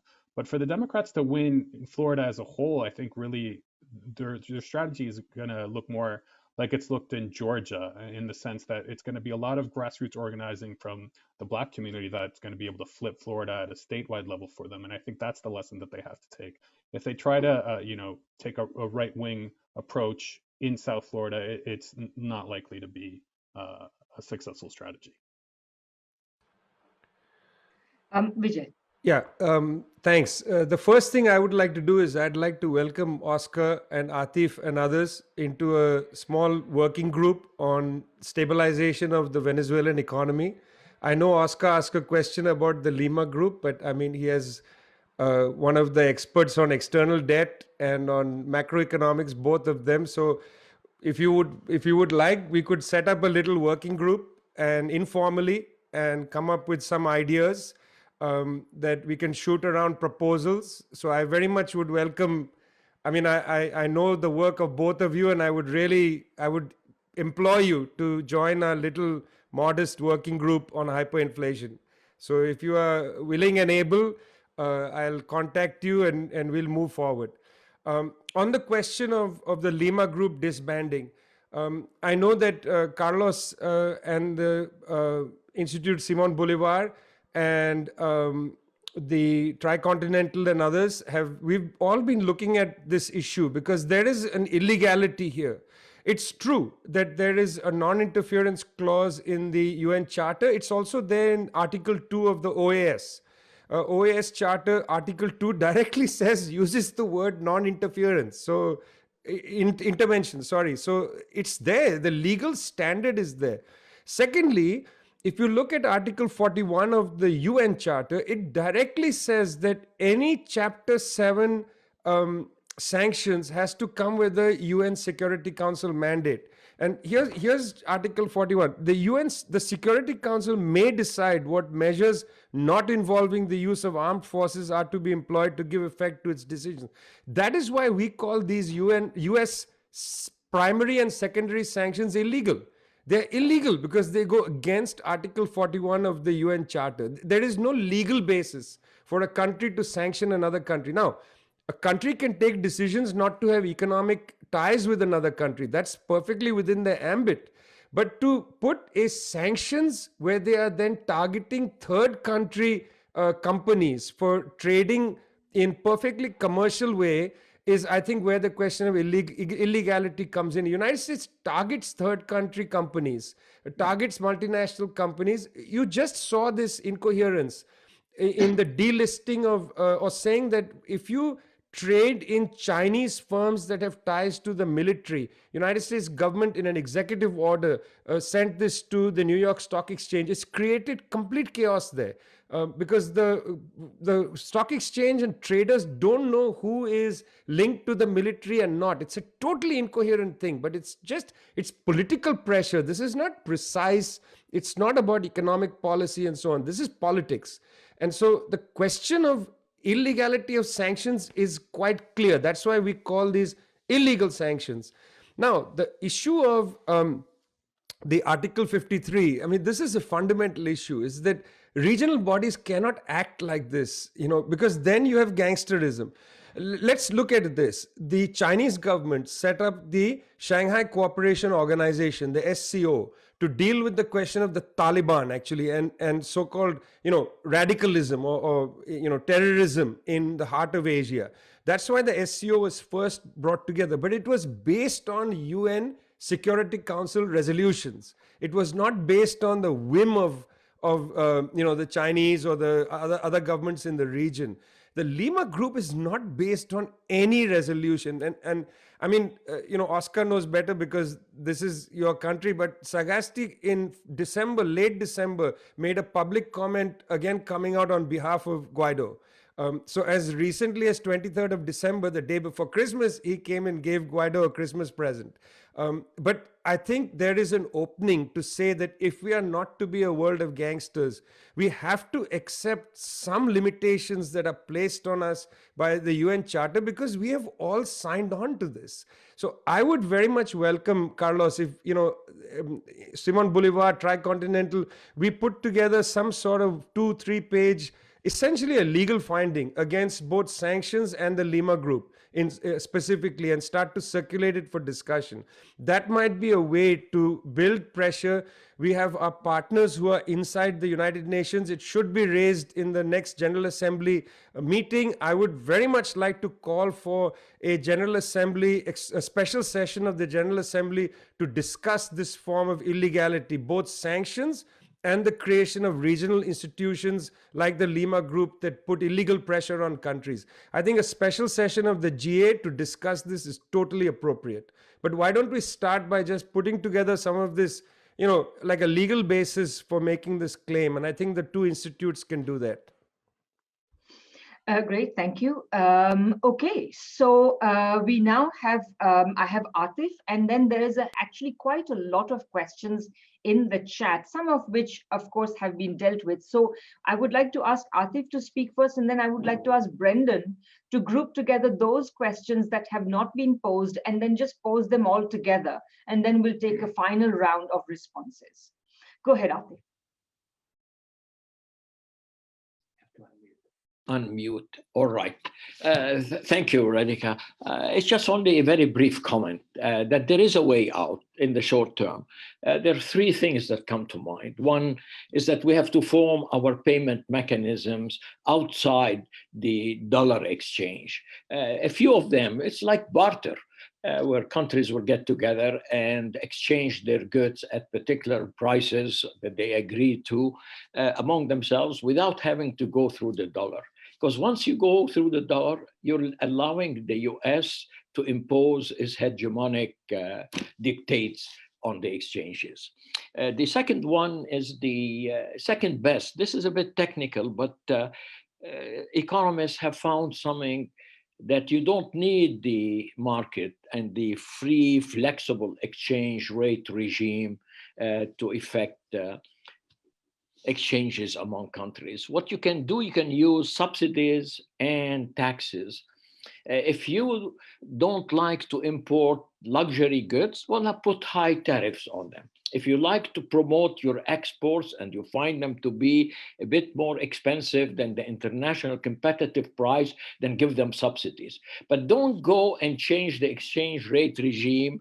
You depreciate in order to make your exports more attractive. This is a very blunt one and would definitely play in the hands of those who seem to have a manual to destabilize economies, and that this manual dictates that the first instrument they have is destabilize, you depreciate, then there is inflation, then inflation will require more depreciation, more inflation, and God knows where we're going. Hyperinflation is the ultimate. What we need to do is to circumvent, to intervene someplace and cut this destabilizing dynamic. The third one is Samir Amin's. We need to create South-South cooperation. Let's move off this complete submission to the hegemony of the imperialist countries who are dictating to us what we can trade at what price.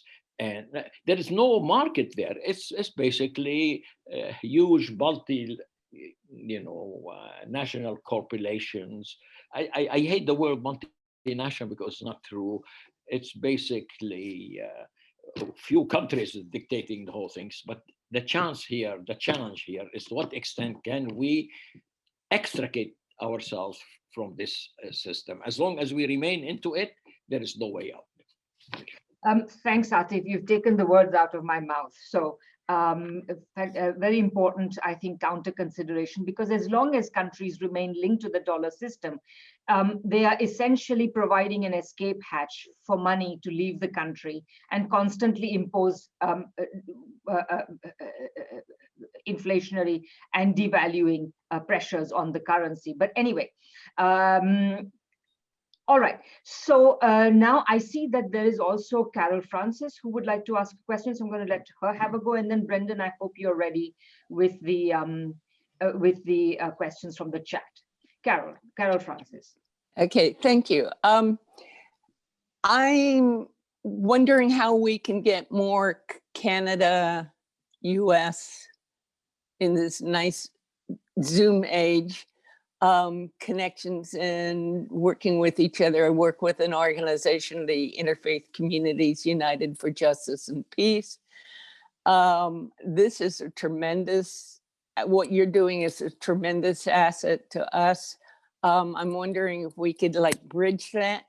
And also, what is it like now in Latin America and the Caribbean? In terms of we've lost some and we've gained some. When Obama went to Latin America, he was just amazed at all these Latin American heads demanding changes on the policy of Cuba. What influence can you see the governments that we now have on our side in Latin America influencing what's his name, Biden, and how can we influence that? How can we work with that? Great, thank you, Carol. Brendan, are you ready with the remaining questions? Yep, so there are a few here. I'll start with maybe some that I think might be a bit longer in scope, and then there are a few that I think might be a bit quicker. Okay. So first of all, from earlier in the chat, one question from Jonathan Coulter is, was Chavez overambitious trying to address local poverty and implement a regional agenda all at once while not taking care of the management of the oil industry? So that's one question. Next is from Nino Pagizia. What are the realistic positive involvement that China and Russia have or can have in ending US sanctions and induced inflation in Venezuela, both bilateral relations with Venezuela and also on the international stage in forums like the UN? And then a couple other questions from Rosemary. Does Guaido still have any kind of position in government? Is he still an elected official? Did he run in the current round of elections and win his seat back? And then last one I see here that hasn't been, I don't think has been touched on specifically yet, is from Judy Ansell. And the question is directed at Carlos, but I'm sure others will have comments. What, if any, difference will the change in control of the US Senate make on policy with regard to Venezuela? Great, thanks so much, Brendan. Okay, so back, I think we will go Vijay, Leonardo, and Carlos, and then we will bring the meeting to an end. But unless there are any pressing questions, if there are, please let me know one way or the other. So Vijay. Yes, really rich discussion, and I'm happy to have been a part of it. I mean, Atif, it's true. Everything you say is true, but these are already part of the discussion inside Venezuela. It's not like the Venezuelans haven't been trying to grapple with this in a very serious way. But easy exits from this kind of really violent economic war are not available, and that's why I want to impanel some sort of unofficial group so we can go through things. We can dialogue with the Venezuelan economists, come up with something. It's very different from 1945 to 1991, friends. This is not Eastern Bloc. This is not the USSR. That was a very large part of the world that had broken away from the capitalist bloc and yet struggled with the law of value. So let's be clear about that. It's not like East Germany, Czechoslovakia didn't struggle with the law of value.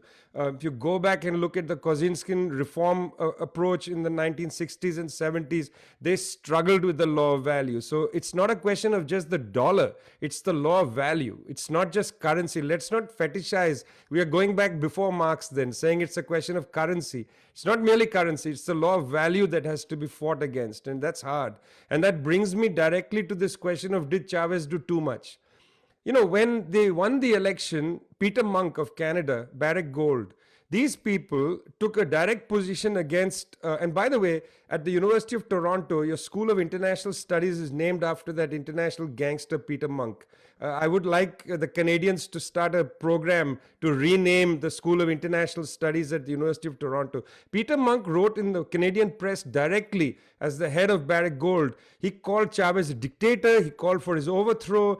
This had nothing to do with anything except that they would never have even allowed the Bolivarian government to just tackle poverty or just tackle this. It's a great illusion to believe the ambition was too great.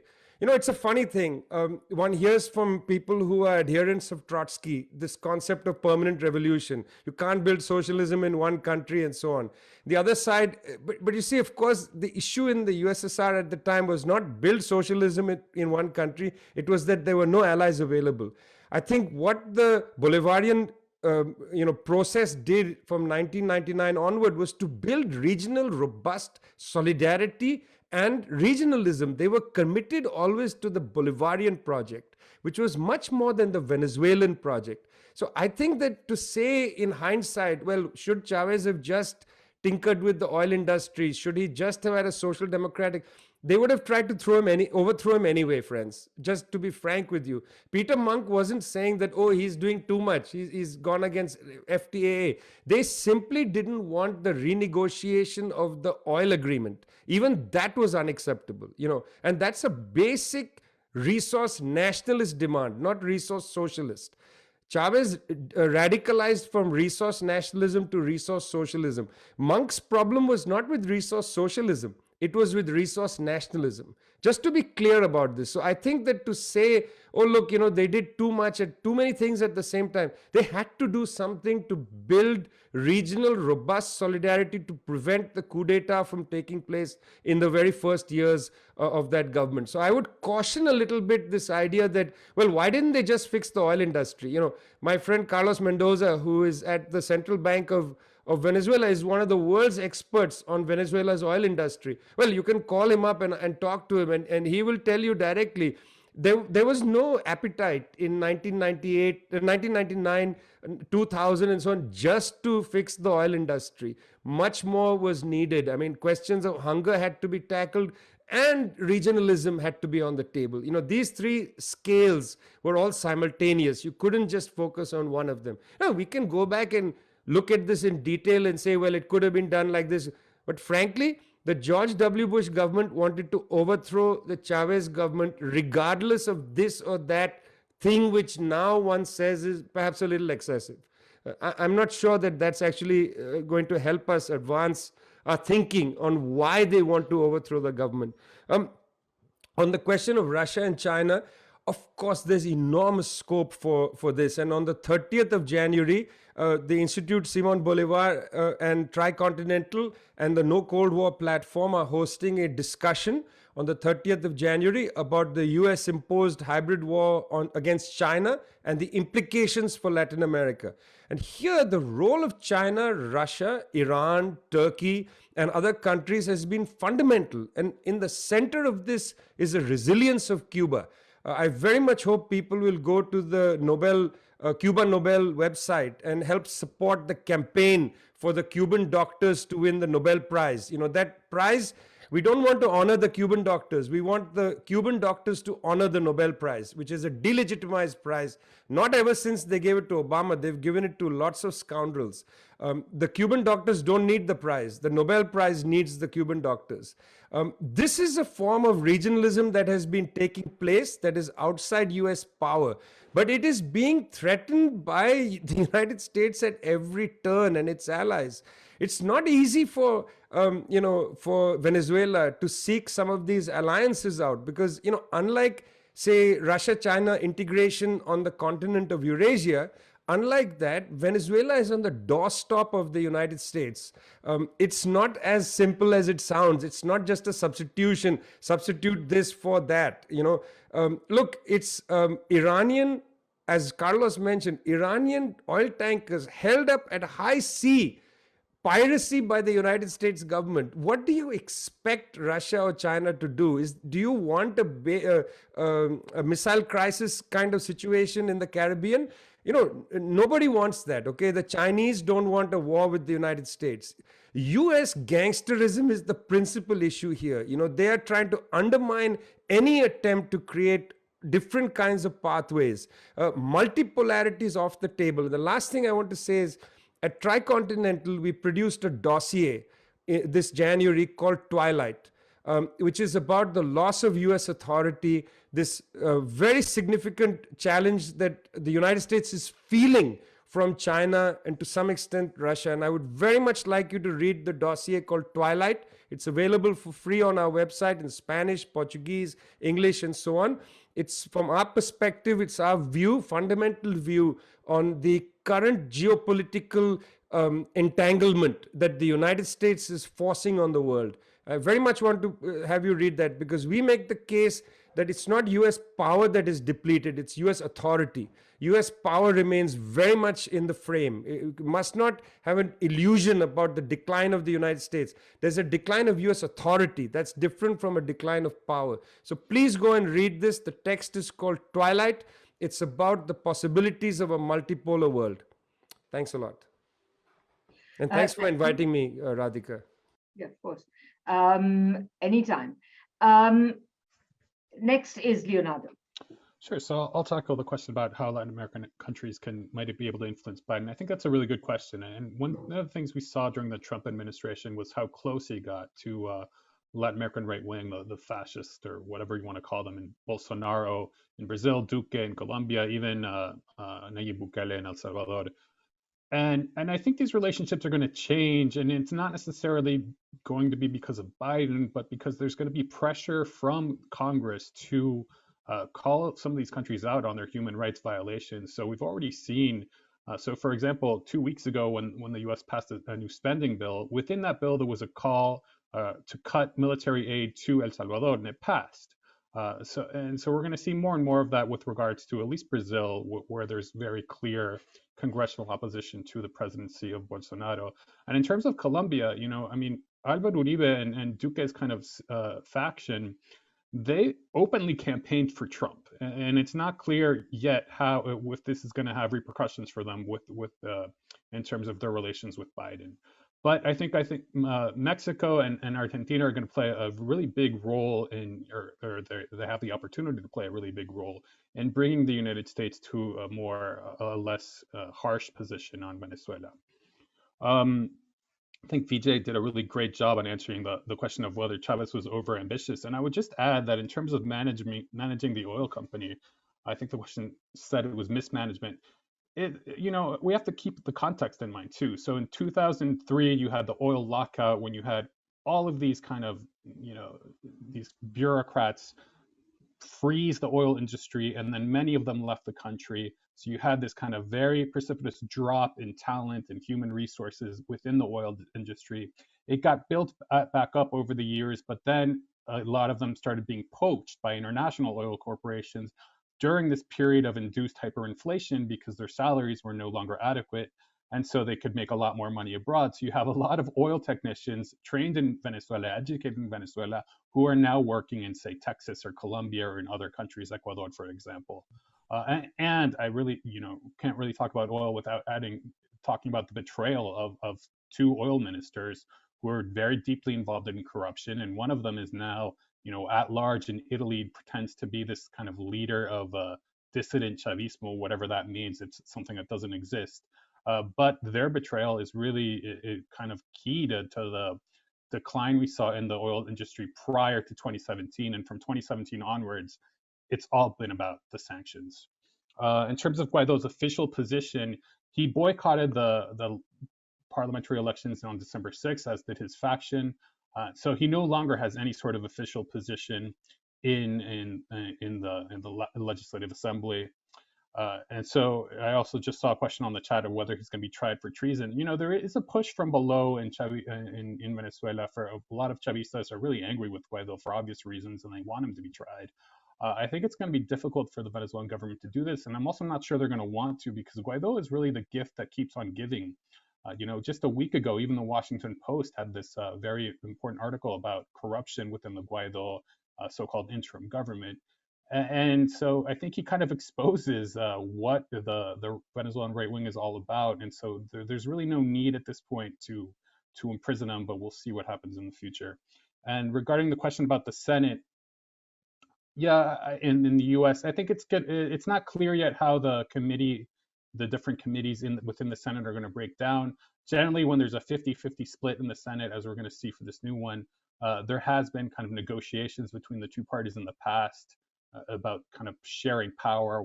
And a week ago, I would have said that Democrats for sure would find a way to share power with the Republicans, but I think the events of Wednesday, when there was the insurrection on Capitol Hill, I think that'll affect that. And I think Democrats are going to be less likely to share power. In terms of Venezuela, this will mean that Marco Rubio will have less influence. He will no longer be a committee head, but Robert Menendez, who's Democratic senator, Cuban American, is likely going to be the head of the Senate Foreign Relations Committee. And he's a very clear anti-Venezuela position. I think there's going to be more opportunities, more space for dialogue within the House of Representatives, where Gregory Meeks is now the head of the subcommittee for the Western Hemisphere of the House Foreign Relations Committee. And that's going to be really important because Meeks has a long kind of history of engaging in dialogue with Venezuela. Meeks was part of, I'm pretty sure he was part of the Boston Group, which was this group of politicians within Venezuela from government and the opposition that met in the United States as a way to build dialogue and bridges. And many of the people that actually Vijay mentioned earlier, the ones he met with on December 5th, a lot of these people have good relationships with Meeks. So I think he's going to become a key player in setting U.S.-Venezuela policy. Great. Thank you so much, Leonardo. Carlos, you have the final word. Well, just want to say thank you all again for your interest and for, first of all, Radhika for putting this together, and everyone for keeping up with this issue, but also with your presence here today. I think my friends here cover pretty much most of the issues that were raised. I do want to reiterate what Vijay said, and from the Simon Bolivar Institute, we're definitely open to creating this working group to talk about the economic issues, and because I think it is really important to hands-on and see the complexities that we have and how it's been so difficult to get over them. I mean, I think trying to find alternatives has been the ongoing line that has been drawn over the last 20 years. Not just, it's not an issue that came up just with the sanctions. I mean, this was something that Chavez himself worked a lot on for many years. All these projects, Bank of the South, these things that Vijay also mentioned earlier, were part of the same logic of how to create a more sovereign country. So a lot of these issues are very, very complex. Where our reality, where our level of dependency on oil. So it'd be fantastic if people are willing to sit down with us and try to come up with some solutions. We would definitely take them very cherish them and try to work with them. Also, I think I'll just close with this that I think is very important.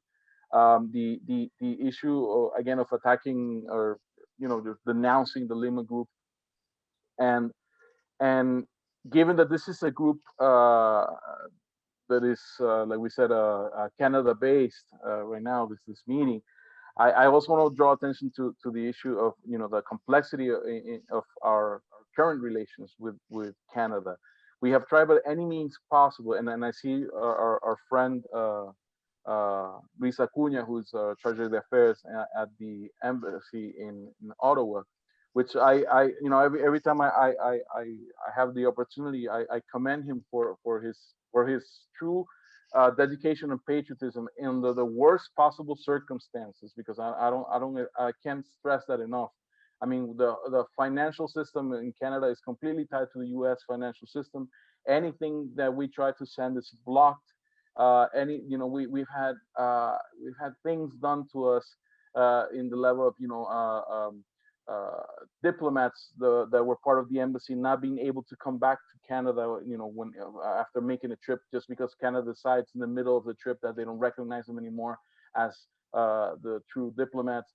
This idea that they're recognizing the people that Guaido has set as his representatives as in the same level as Venezuelan diplomats, and harassing the Venezuelan embassy, limiting even the mail that the Venezuelan embassy in Ottawa is able to receive. So I think the level of hostility that the Canadian government has done is incomplete.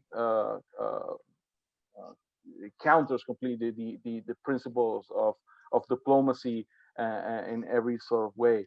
We got to a point that we've been losing people in the embassy just because their credentials are not renewed in a timely manner. It will get to a point perhaps where we will be no longer able to have anyone there, because that's the way the relation has been going. It is ludicrous. I mean, it is it's like breaking relations without actually formalizing the break of the relations, always with the idea that something is going to happen, that the opposition is going to come into power.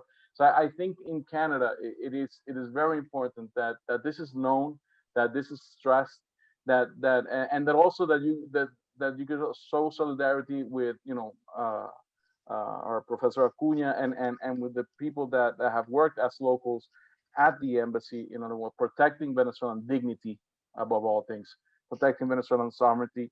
And I just ask you that also to keep in mind when we do this denouncement of the Lima group. This is one of the things that we should also include, because this is an attempt against diplomacy under the facade that they're trying to protect human rights and all the thing, and they have not even worried one single day about the rights of the people that that are in that embassy or that have been working there. So I would appreciate if you also keep that into your considerations. Thanks again for this opportunity, and we hope that once this complexity of the pandemic is over, we're able to host you here in Venezuela, and you can continue to have these exchanges. Thank you very much.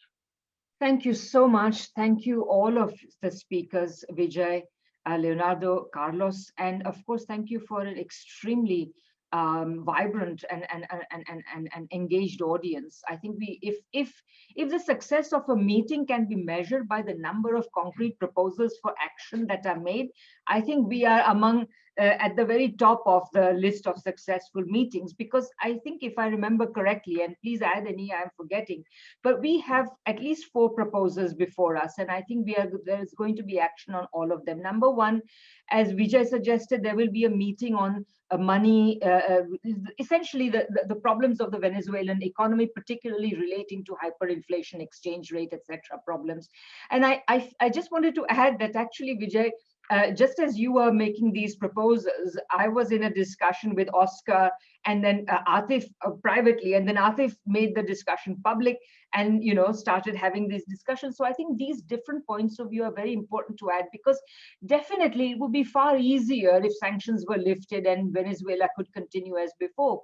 But precisely because the dollar system has always been a weapon in the armory of the United States, it is rather unrealistic to expect that they will be magically lifted. And that is precisely why we need to talk about what you consider these outdated 1945 mechanisms. But I think we really need to discuss this in any group.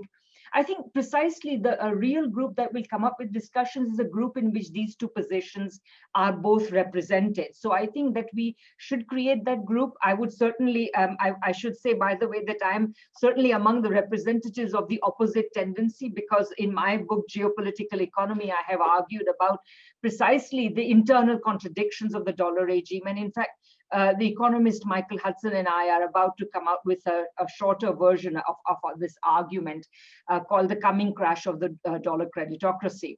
So definitely we'd like to be part of it. And I would like to say that the International Manifesto Group has become a rather unique kind of, shall we say, club, because we started discussing kind of world affairs, the political and geopolitical economy of the world at the beginning of the pandemic. And I think it has proved, it has expanding, it has excellent expertise. So we would also be delighted to offer the expertise available on that. We already have Atif and Oscar here, and there will be others, there's John, and so on. So there will be a lot of expertise available if you would like. So that was the first proposal.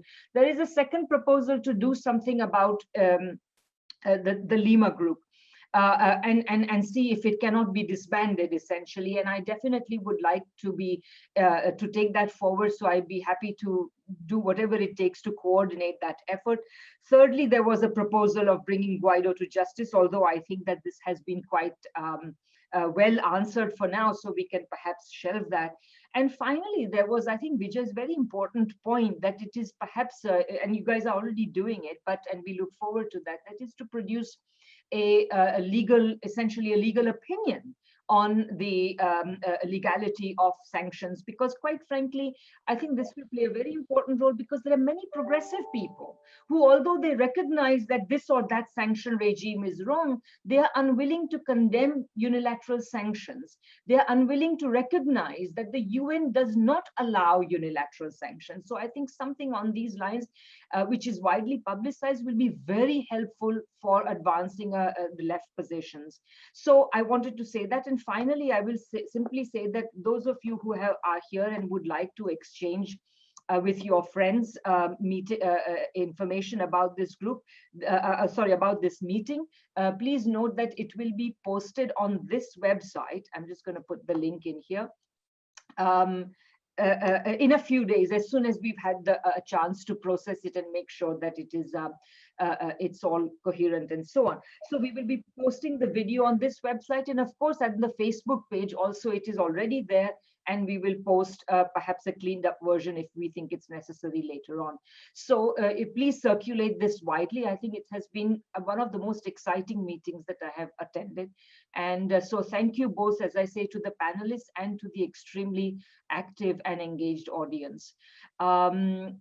Having said that, is there anything else anybody wants to say? One last chance to go around. I think there's the chat box is of course alive with comments.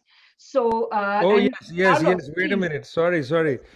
Carlos is pointing out that we have a book called Vivi Ramos, Venezuela versus Hybrid War, edited by Manolo de los Santos, Claudia de la Cruz, and myself, with a fantastic preface by Carlos Ron, which opens with his grandmother telling him to get away from the window during the Caracazo.